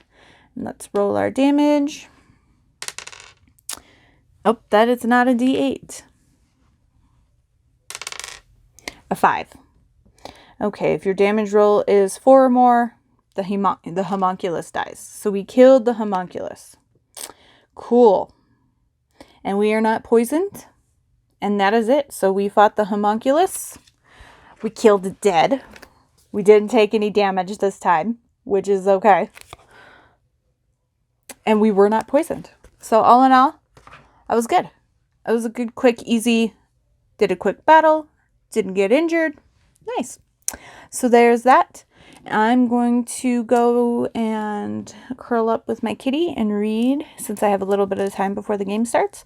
And I will be back and update you just as soon as I finish pairing off. And hopefully, I'm hoping it really knocks it out of the park for the ending here. They don't have to win gold, but I want them to at least do really, really well. You know? I don't know. I'm like all ready because I'm like in the super like figure skating mood anyway because I've been watching all of the like 4 continents and stuff in preparation for the Olympics, which I'm super excited for. So I prefer the Winter Olympics to the Summer Olympics because it's got like all the fun. Like I love watching the bobsled and the skeleton and speed skating and figure skating. In case you were wondering, ice dance is my favorite of the figure skating disciplines. It's just so like figure skating is fluid, but ice dance is like even more fluid, and I love it. Chalk and Bates are my current favorites because I love the characters and the things that they come up with. Like, and I don't really like snakes, but I think they did it the last 2 years because it was a COVID year. They did like a snake charmer and snake routine. Absolutely brilliant. And their long program this year is she's an alien and he's an astronaut. And I just love it. But anyway, I'll stop gushing. It's another 20-minute update, but we talked a lot of book. So it's okay. I will be back and update when I have finished it. And then we will go from there. I will see you soon. Hello. Welcome back. It's about 7:40. I've got the radio pregame show on, and it sounds like tonight the Avalanche play the Boston Bruins, and they're on one of the national syndicates, and it's a doubleheader tonight, and they just said that the game that's before the Avalanche game are just about to start the third period, which means puck drop's probably now gonna be like 8:30, so it is gonna be another friggin' late night. But anyway, I was calling in. Oh my god. I finished Pairing Off by Elizabeth Harmon. I'm gonna give it 5 stars. I really, really enjoyed it. And it wasn't perfect, but the way things wrapped up, I really, really enjoyed. We saw Carrie's partner come in, and he kind of caused the third act conflict. But the trust and just the faith that Carrie and Anton had in each other, so good. It's so good. And Anton like punches him in the face and breaks his nose, and that was great too. I was laughing a little bit. It's not as humorous, but there definitely were like little funny parts. Something else I want to mention is I love throughout the entire book, like Anton speaks pretty good English, but it's not like grammatically perfect, and it's like that throughout the whole book. Like it was just so well done. Because I could, like, you understood what he was saying. But you could also, but you also remembered that he's Russian and English is not his first language. And so he wouldn't get everything, perfect. And I just, in his voice, it was just his voice. And it wasn't like he magically got better at English kind of a thing.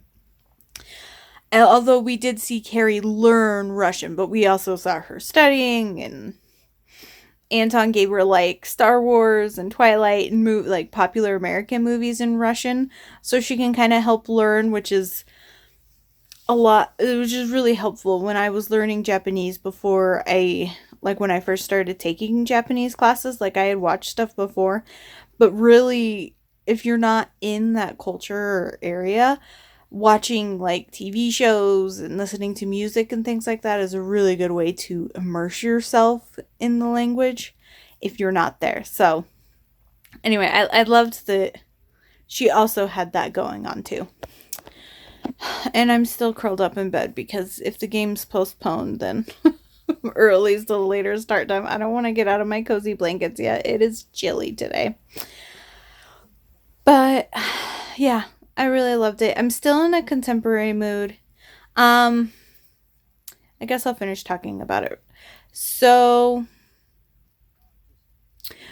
I ended up kind of overthinking things. So Carrie did not commit suicide, but nobody knew except her and her father and the coroner.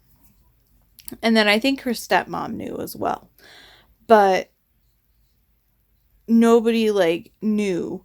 And so when rumors come out that she tried to commit suicide, which she never did, so that was kind of nice to see that we didn't have that extra layer of guilt.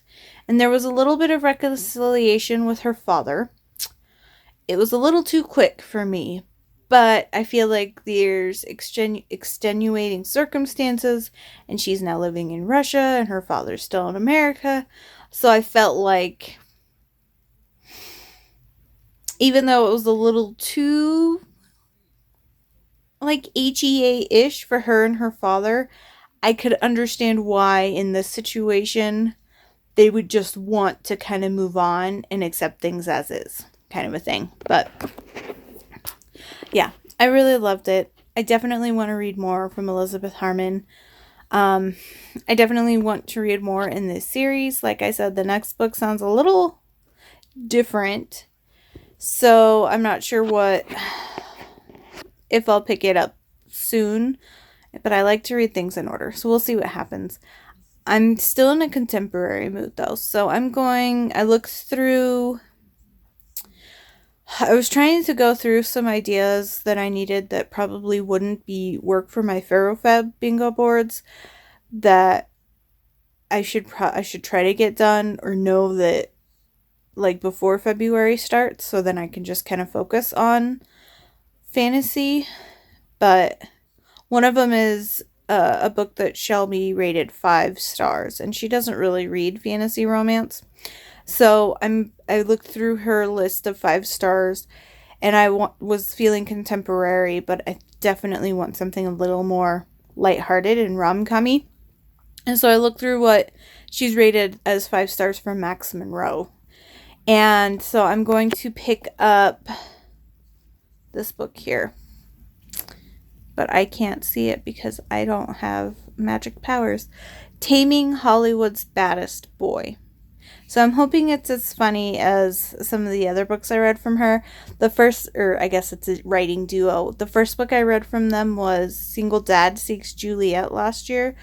And it slayed me. I was laughing so hard. It was one of my favorite contemporaries of the year. I absolutely loved it. I have it in paperback, and I've reread some of the funny parts in it, so I'm hoping that the humor continues. This was written, I feel like, around the same kind of time this was written in 2020. And I feel like Single Dad Seeks Juliet was late 2020 or early 2021, so I'm hoping I really enjoy it. Shelby gave it 5 stars, and I've enjoyed a lot. All of the books that I've read by Max Monroe have been 4 or 5 stars, so I'm hoping this will be good too. But I'm probably going to start that tonight during the game. Or maybe even before the game. I have a couple little things I want to do before the game starts on my computer. So I might try to do those real quick. And then I can just spend the rest of the night reading and watching the game. But I just wanted to do a quick update to say, hey, I finished it. And to let you know what I'm going to be picking up next. Apparently, I'm just now a contemporary reader. But that's okay. Next month will be a lot of fantasy, and I'll get to go back to one of my favorite subgenres. Plus, I know I have a couple historical books I have to read next month, too. So, but yeah, I'm hoping to kind of get as much. My reading, I was looking at my stats for January. My reading is definitely slowed down this month, but I think I mentioned it before. It makes sense since I have some new projects that I've been taking care of, but I will update you and be back once I have read a little bit more into how quickly I forget. Taming Hollywood's Baddest Boy by Max Monroe. I'll see you soon. Hello and happy Thursday. It's almost 7 o'clock and I just got out of the shower, so my hair's all wet and grody, but I just wanted to do an update. So last night I started this one, Taming Hollywood's Baddest Boy by Max Monroe. I am 37% in, and that's chapter 20. I'm enjoying this. This is the first book in her Hollywood series, but it didn't just grab me like Single Dad Seeks Juliet did. But that book for me is just like magic. But I am really enjoying it. So Billy is our heroine, and she wants to become mentored by a big Hollywood producer, and she's been her PA, her producer's assistant, for a little while, and it's her and one other person, and there's a new big movie script. I can't remember what it's called, like Espionage or something like that. It starts with an E. But so she is competing with this other person, and they were told before, like, they started working on producing this movie, that only one person is going to last, and she will become mentor to just one of them. So they've kind of been fighting. And Billy is very much the, works hard, super overactive work ethic. She has a very vivid imagination. And when she's in, like, moments in life, she'll, like, suddenly see a movie in her head of, like, what's going on and background music and things like that. And that's really fun. But she's like, she doesn't play the game, so to speak. So the person that she's competing against is just always trying to be like, oh, I'll bring you coffees and I'll do this, and just kind of suck up to people instead of actually putting forth the work ethic, or at least not as much compared to Billy. And there is, our hero is Luca, who used to be a famous movie star, and then he just kind of disappeared. And she is at a coffee shop one day, and she hears his agent talking to somebody else at the shop. So she mentions, because he's in her mind, she brings him up as a possible like lead actor for this new movie, and they're on board, but nobody knows how to contact him. And she stupidly overpromises, which I guess is like a character flaw of hers, is that she overpromises things. And so now she has to try to track him down. So she convinces his agent to kind of give her a hint on where to go. So she has traveled to a small town in Alaska where he's been pretty much just hiding out. And she's going to try to convince him to take this role so she gets the PA job, kind of a thing. So when she shows up, it's like, so we get like a prologue, or the first chapter is their first meeting, and she walks up to his little cabin in the woods, and he had been hanging out in the hot tub naked. So when she meets him, she's like, this is a naked lumberjack dude. But then she realizes it's actually him. And then we go back to the beginning, figure out how she got there, kind of a thing. So right now they're together. He has a 36-mile hike to bring medicine to a friend of his that's even further into the Alaskan wilderness. And she was going to leave, and he was just like, oh, I can't let her leave. It's almost night. She's going to get hurt. And then her kayak capsizes. And, oh, really? She's just like full of it. She's so happy I'm home, and I was home late. And I didn't feed her till late because I had to go to the store. And then when I got home, I had to do shovel the sidewalks again because we got another snowstorm this morning. But she's lonely and she wants attention. And I forgot what I was saying. Oh, but so she like tips over her kayak, or she falls out of her kayak and she injures herself. And so he's just like, well, I have to do this trek because I have to get my friend his medicine.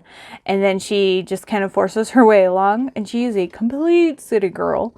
Never even been like normal camping, let alone like full-on wilderness survival kind of stuff.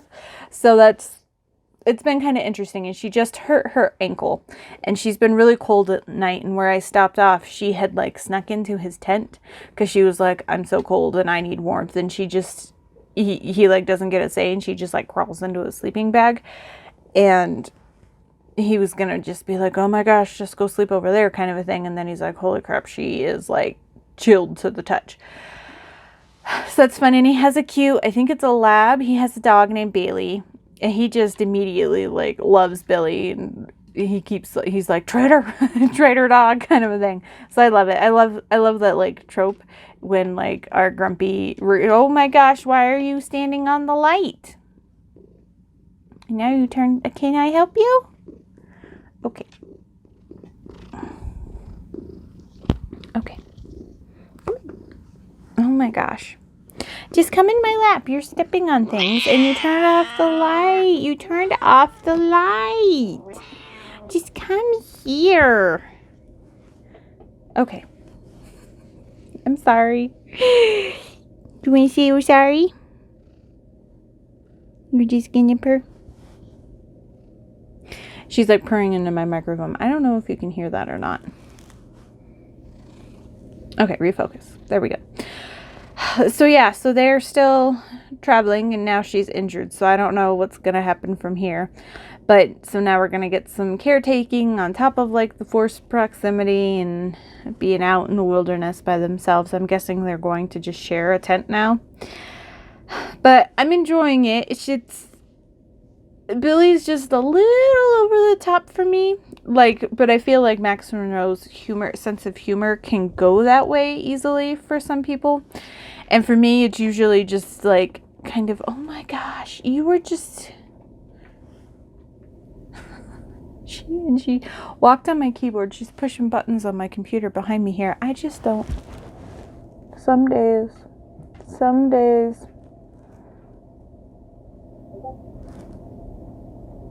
She She just gave me the dirtiest cat look.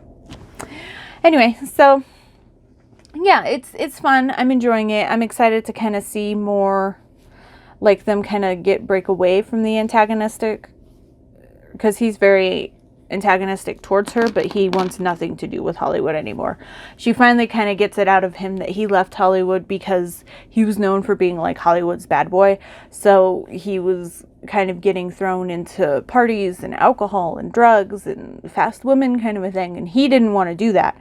But because he was Hollywood's bad boy, he kept being put in situations where it was easier to succumb to those vices, and he was like, I have to get away, because the people who are supposed to support me and want to like help me not ruin myself basically are the ones that were kind of pushing him to keep up this bad boy persona. So my heart broke a little bit for that. And I love me a like reclusive mountain man, but he's also got the like a celebrity vibe. So we'll see what happens. But I'm enjoying it so far. I'm hoping I can finish it by tomorrow and then wrap up this vlog with that. Tomorrow the Avalanche do play, I think at like 6:30 against the Blackhawks. But I should be able to at least get a huge chunk read tonight and then finish it tomorrow if I don't tonight. But so there's that. And then I'm going to quickly do my quest calendar and then go lay down and read. So give me 1 second here. So yesterday we found the homunculus, I think is what it was. There he is. Little like earth-dwelling dragon creature. So let's see what we are doing today. Ooh, we got another map. We have another map. Tunnels under the well. Look at that. That's cool. Super fun. Okay. The small tunnel opens up to a larger set of caverns. There is plenty of room to move. It seems that something else lives here. The homunculus must have just been its pet. Your instinct tells you that you need to act quickly to rescue the children. Oh no. Okay, so navigate the dungeon. Like a maze, begin at the S, start, and make your way to the end labeled with a star. Resolve each room you visit before choosing your next. So, I want to visit all the rooms because I like to clear everything. But we don't necessarily know which one is which. And I always like to, when I do like maze type things, put a trick if you're in a maze to put your hand on the left hand wall, and then that will lead you out to the end eventually. I'm pretty sure it's the left hand side, but I usually always go left when I do like mazes and stuff. So we're gonna do left, so that will take us to room 1. Okay, so I'm gonna go ahead and show this again so you can get an idea. And we are down here at the start. Okay, so number 1. This room contains nothing but a pile of bones in all sizes. You pick one up to examine it, but can't determine if it was from an animal, human, or elf.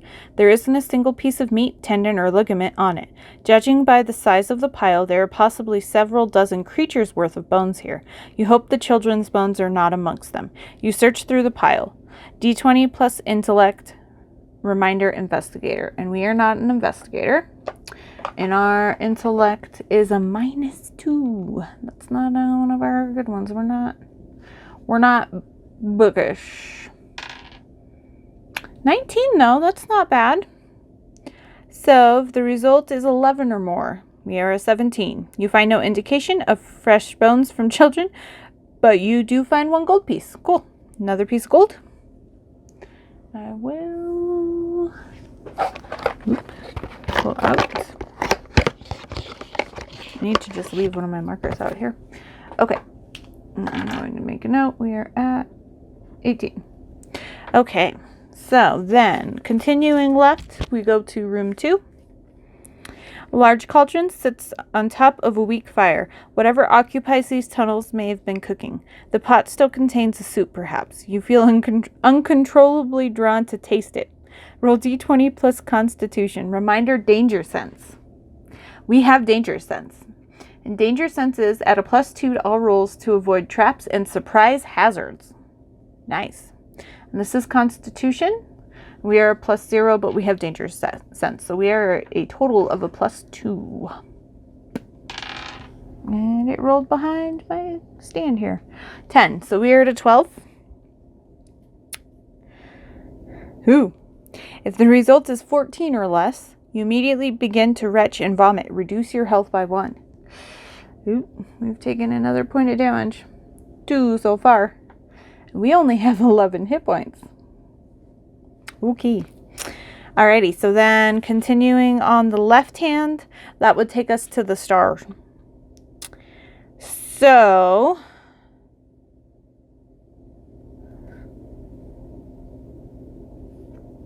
okay. So it looks like once you reach the star, you just stop.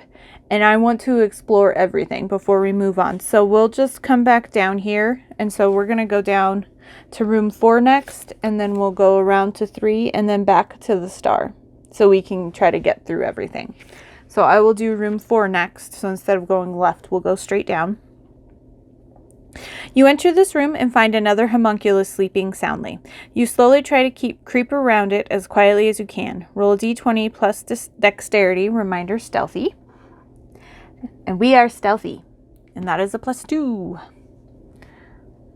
And that is the +2 to all rolls to sneak and remain hidden. And that's dexterity, which as a monk is a +3. That is exciting. Ooh, and I rolled another 19. Heck yeah. Nice. So we are 24. We are like sneaking pros. So the result is 11 or more, which it is. You are able to get past without waking the creature. Okay. Okay. So we just don't have to fight it. So we just move past that room. And then we'll go to room 3. That's the final room. This may be a storage room. There appears to be jars of ingredients stored about. There are specimens of eyeballs, chicken feet, and various herbs. There could be something useful around here. Roll d20 plus intellect, reminder, arcane adept. And we are not arcane adept. I'm guessing that's something magic users would have. And ooh, an 18. And our intellect is a -2, so 16. 11 or more, you find a bottle containing an antidote. Add 1 antidote to your inventory. Sweet. So I will get that added. And then we are back at the room with the star. So that is all it for today. Tomorrow, I'm guessing we will find out what is in this final room. Hopefully we finally find the children, or at least find out what happened to the kids. So I'm going to mark my antidote in my inventory tracking sheet that's in the front of my booklet here. It's in the very front. So it comes with an inventory sheet like this. So I will get it marked that we have 1.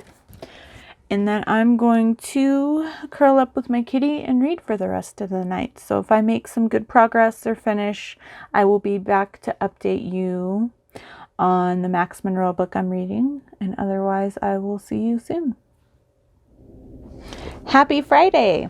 It is Friday, January 28th. It's just about 6 p.m. And I just had a couple of things I wanted to do a quick update for. I am at 72% of the way through Taming Hollywood's Baddest Boy by Max Monroe. And I'm still kind of sticking with the 4 stars. Right now, so I'm trying to think what has happened since I last updated you. So they went on the trip. They got steamy. And they finally kind of stopped bantering and bickering. And they both kind of calmed down a little bit and just settled into more friendly kind of, I don't know, just an attitude towards each other. He read, our hero Luca read the script, really liked it, and he was just kind of like, even though it's a really good script, I don't want to go back to Hollywood. And Billy kind of pushed him. So when they got back, on the way back from Lou's house, who I guess is a like old Western actor, and his last movie was like the one that Luca's like most known for, kind of a thing. And from his role in this movie is why they think he'd be good for this new movie, Espionage. But when they're coming back, Lou gives them a 4-wheeler so they can get back quicker. But when they're getting kind of close to his boat, Billy starts kind of freaking out because she likes him a lot more than she ever expected to. And so she doesn't want it to end because she doesn't want to have to kind of deal with the conversation of what's going to happen next. So she kind of convinces him to have one last night under the stars, and it's super sweet, and they open up to each other more. And I really loved it. But then once they get back to his house, they get into an argument the next morning. And here's where my issue is. Like, I understood the fighting, and I understood that they both are pushing against each other on what they think that they want and what they think is better for the other person. However, it got a little too mean. Especially with how still, like, even though they were in close contact for almost 10 full days together, they opened up a lot, but they still don't, I don't know, it just felt like too mean too quick and really low blows. I feel like the argument by itself would have been fine for them separating, because that's kind of what needed to happen, is Billy to go back to Hollywood and then him to kind of realize that he does miss her and he does want her in his life. And yeah, maybe he can re-enter Hollywood under his own terms, kind of a thing. But I just didn't like how mean the argument got. It felt unnecessary. But we also have, and I feel like that's also making Billy more standoffish now, because that is what happens. He misses her. He and Bailey goes to Hollywood. He meets with his agent and the production company, not the producer, but like the company that's going to be making the movie or supplying the funding, kind of a thing.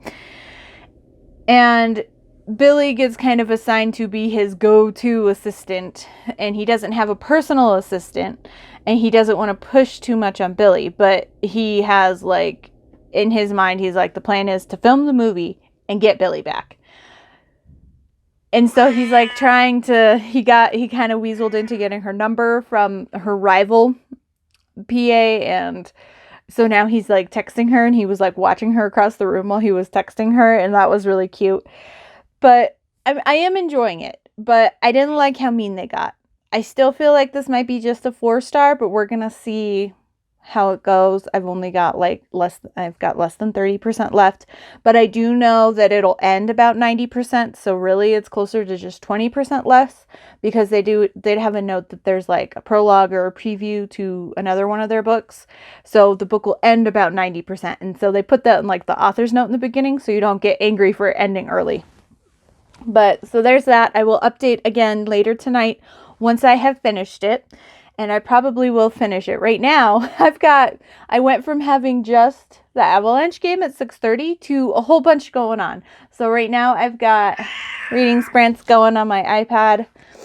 Reading and productivity. It's hosted by Jen, the Book Refuge. And right now, we've got Tori from Live a Novel Life, Bree from In Love and Words, and Jessin from Jessin Reads Romance On. So that's exciting.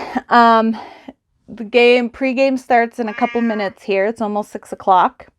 And then, so I talk a lot about Smart Women Read Romance is like my favorite podcast. And my other, like my close second favorite podcast is not book related. It's Bingers. And it's mostly Marvel content, but they do talk about other like nerdy kinds of things. And they announced that they're doing a live show hangout tonight at 7 my time, and there's also a special announcement, so I'm going to be switching that. I don't know how long Jen's is going to run. She's working on scanning in all of her books into her library app, so she said she'll probably be on until she's done with whatever she has out right now, which may be a few hours. So I'll probably have to plug in my iPad at some point. So I don't know if I'm going to have that on there and then somebody else on my phone while the game's on, but I'm just like, holy crap. But I definitely will feel productive tonight. I want to read, and then I want to try to get most of my vlog for this week, which I'm wrapping up tonight, at least started editing, or at least all transferred into my program. So then maybe Sunday night during the Avalanche game, I can go from there. But yeah, so lots going on. Couple other things here. So tonight, I haven't updated on tea for a while. Tonight I'm drinking tea. I've got my mermaid mug. It's just a simple little mermaid teal. And tonight I'm drinking Adagio Tea's Gemini. I got it for free when I made an order once, and they were like, tell us your birthday and we'll send you a free tea. And so I put in my birthday, and then they sent me a Gemini tea. And it's a white tea with apricot pieces, rose hips, rose petals, peach flavor, apples, and sunflower petals. And it's so pretty. And it smells so good. It tastes really good too. It's a nice light tea, and I love the peach and apricot flavoring. It gives it that hint of sweetness, but also it's just good. But I love like peach and apricots, so it's no surprise that I love this tea. And then we have our calendar, and then I'll do some fun book mail that I got today. And so yesterday we were exploring the tunnels under the well. And now we will flip through. Oh, we found the kids. Look, we found the kids. Oh my gosh, I'm excited. Okay. You find an open living space with a couple straw beds and a lit fire under a cooking pot. Nearby, you spot the children tied up and crying. They cower in fear when you enter the room, but their eyes widen in hope once you step into the light and they see your face. So A, untie the ropes, B, break the ropes, or C, cut the ropes. So it's intellect, strength, or dexterity. So I'm going to pull this. So we have 3 options. Untie the ropes, break the ropes, or cut the ropes. I think I'm going to go with cut the ropes. That's dexterity, which is our best out of the 3, but I also feel like that's quicker. Especially for us. I don't see us trying to like break the ropes, so I would go for either untie or cut the ropes, but I'm going to go with cut the ropes. And our dexterity is a +3. So let's see what happens. Natural 20. Woo, woo. Although that doesn't matter in the system. But so that is a 23. So if the result is 11 or more, it is. You manage to slip something sharp under the rope and cut the children free. Okay, so that's all. Nothing else happens. So cool. It looks like if we had failed, it just lets you retry. But you might take damage. At least on this one, you cut yourself. Or you can choose to do one of the other options. So super easy, super quick, not too bad. We got the kids cut out. So I'm guessing maybe this weekend or in the next couple of days here, we'll probably fight whatever took the children in here as we try to escape, but we shall see what happens. So there's that. We're only 10 minutes in and we're running through. Look at this. We are doing a good job. I feel slightly rushed though, but I didn't have much bookish stuff to update, at least reading wise. Now, I've had Julia Quinn lots saved on my eBay because I have been looking forever for a few of her step backs, and they got a lot harder to find once Bridgerton became a TV show. And I finally found some of the ones I've been looking for. One of them, my favorite Julia Quinn book. And I'm so excited. I did already open it and look at it because I forgot that, I film things now. So I will just show. So it came as a lot of 7 books, and then she threw in an extra one. So I'll show the extra one. The extra one is Sweet Seduction by Patricia Pelicane. I've never heard of her. I've never seen her before, any of her books, but isn't that cover gorgeous? And I absolutely love the seagull at the top. So he is a sea captain, and he kind of captures her from a gypsy camp. although that's a bad word. So a Romani camp. So this is probably, if you're sensitive to the G word, it's probably gonna be hard reading for you, because that's, even in the blurb, it's mentioned like 3 times. But it sounds like he captures her because he thinks that she's Romani, and he mistakenly believes her shameless temptress whose favors were his for the asking. But she eludes him, and then he steals her. I know, that's crazy, huh? So then, so we've got 7 books that came in the lot. I'll just kind of run through some of them here. We've got First Comes Scandal, which is part of the Rokespies. We've got The Other Miss Bridgerton. Because of Miss Bridgerton.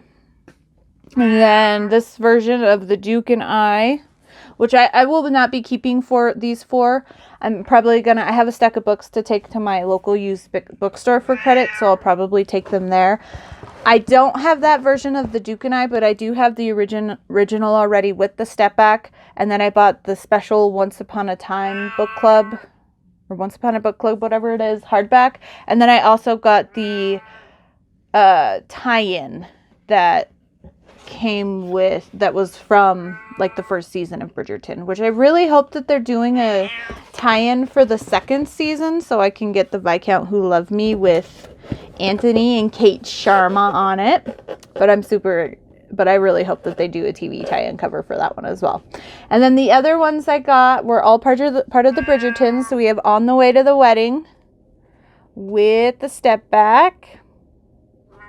And this one the version I have doesn't have the step back. So the 3 here I don't have step back copies for. So I'm super excited to get them added.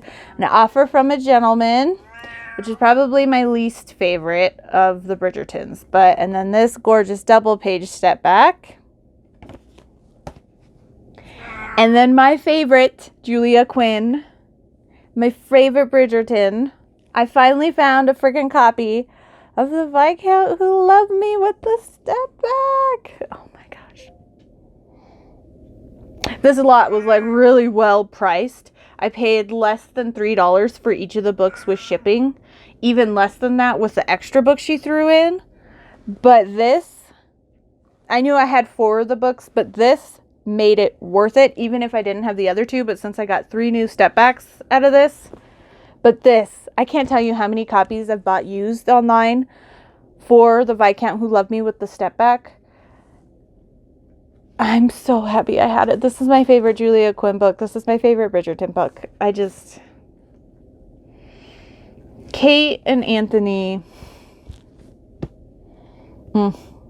It's my favorite. And Newton, her corgi. And this is where we get the Mallet of Death. I love it. I love it. I'm like super excited, but kind of nervous on what they're going to do with season 2 of Bridgerton, because this is book 2 and it'll be based off of that. But I'm cautiously optimistic because I know they're going to take it. And I didn't like the way that they set up Anthony's relationship with Sienna in the first season. That was one of the things that I just could not stand about the first season. The other thing is the whole stuff with Colin and Marina. But anyway, I like the Daphne and Simon stuff. And I thought the changes they made were mostly good changes. But anyway, so I just wanted to do that quick little book haul. I'm so happy that I have the Viscount Who Loved Me with the step back. I can't tell you how I was dancing earlier when I opened it, and it did. Like, I was pretty sure I had the step back because I could tell from the photos that she posted. And she sent she saw I was like watching it or something, and they sent me a coupon. So I was able to get it 25% off whatever the original price was, because it was for a buy it now instead of an auction. So I snagged it because I was like, I'm pretty sure that I knew that I was pretty sure that the Viscount and then Offer had the step backs, but I couldn't quite tell with On the Way to the Wedding because I have one that has this line with the white, but I was pretty sure it had the step back because it's the glue's coming off here, which I know now, but I didn't know that before. But I could tell that the white line wasn't even all the way down, so I was like, I'm pretty sure there's a step back there because it's not even. But yeah, I'm super excited. I'll probably try to find some book glue and see if I can fix this.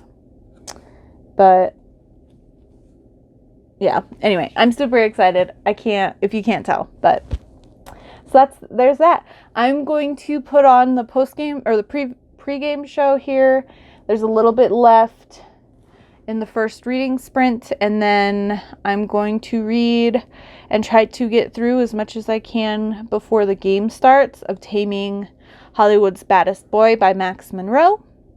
And then I'll just kind of pick it up during the intermission and commercial breaks after that point. But so yeah, that is it for now, and I will check in when I have finished my book, and we'll wrap up this week of reading. We're doing really well.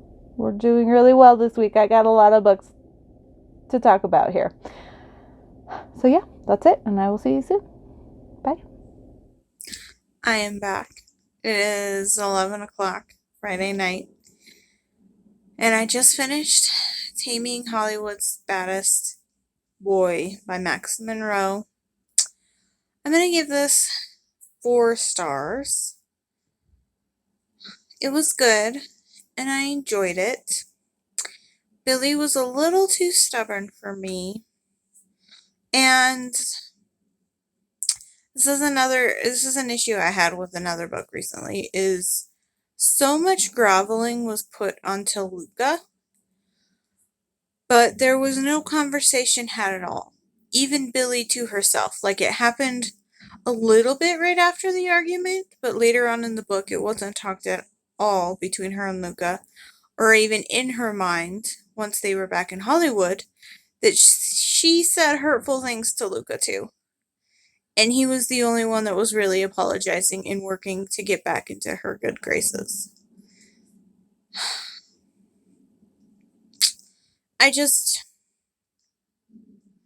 He wasn't 100% at fault. They both were in the argument. They both participated and said mean things.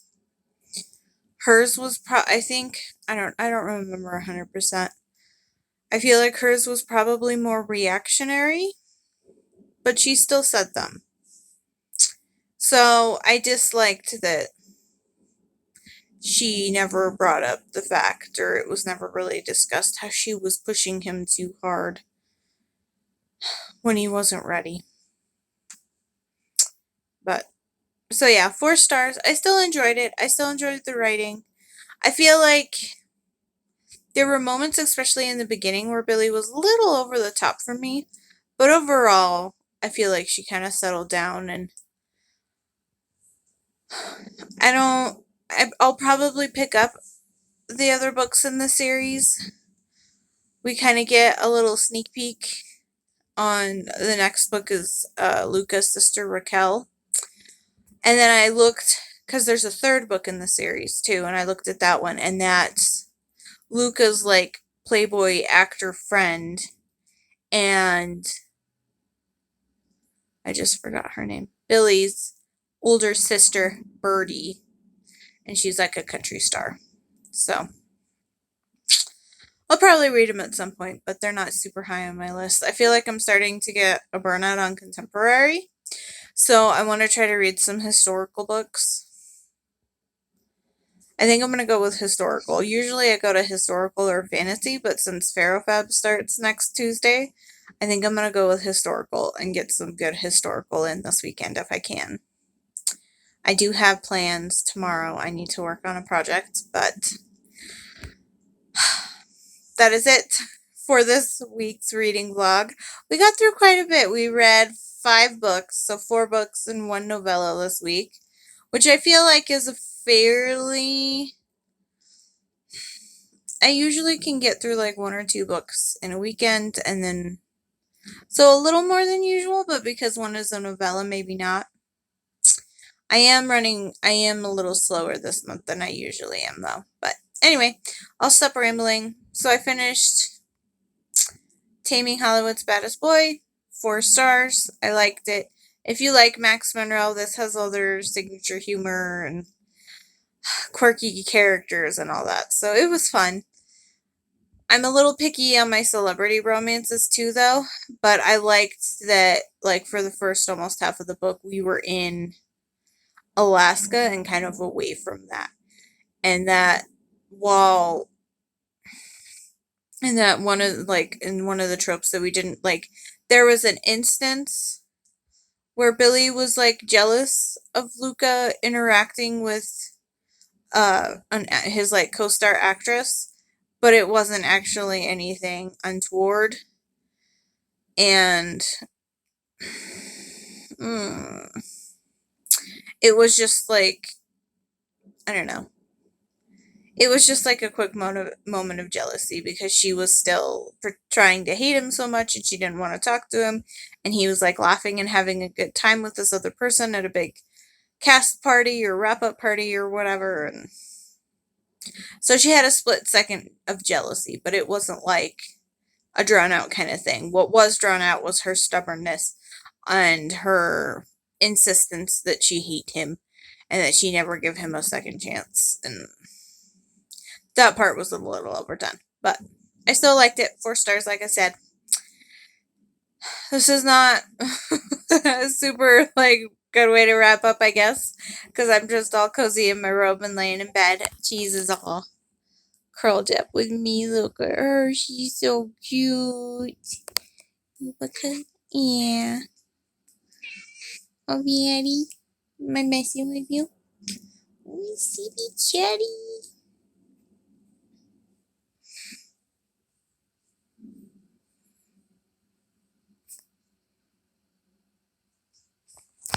She sleeps over here, and my pillow is on this side here, over here. And a lot of the times I'm a side sleeper, so I'll stick my hand over here and pet her. And a lot of times she'll end up like laying on top of my forearm and then like using my hand as a pillow. She gets super cuddly, but then at the same time she'll like lay over here. I have like 3 beds for her along the side of my bed, and this one's my favorite. It's a teddy bear rug for kitties, but sometimes she'll lay over there and my arm will be up on this bed up here, and she'll like reach out and just touch me with the tip of her foot, and just so she can touch me just a little bit. But anyway, I don't know why I started doing that, because she's cute and she's distracting. But yeah, I read 5 books this week. Good reading week. Hopefully it won't be too long, although I know I did talk a lot about a couple of them in a couple of my update clips. But I'm excited to see what I'll read next week to finish out January and kick off Pharaoh Feb. I hope you enjoyed watching this. I feel like I need to get better at saying this, but please like and subscribe if you are enjoying me ramble about things. And I will see you all next week. Have a great day.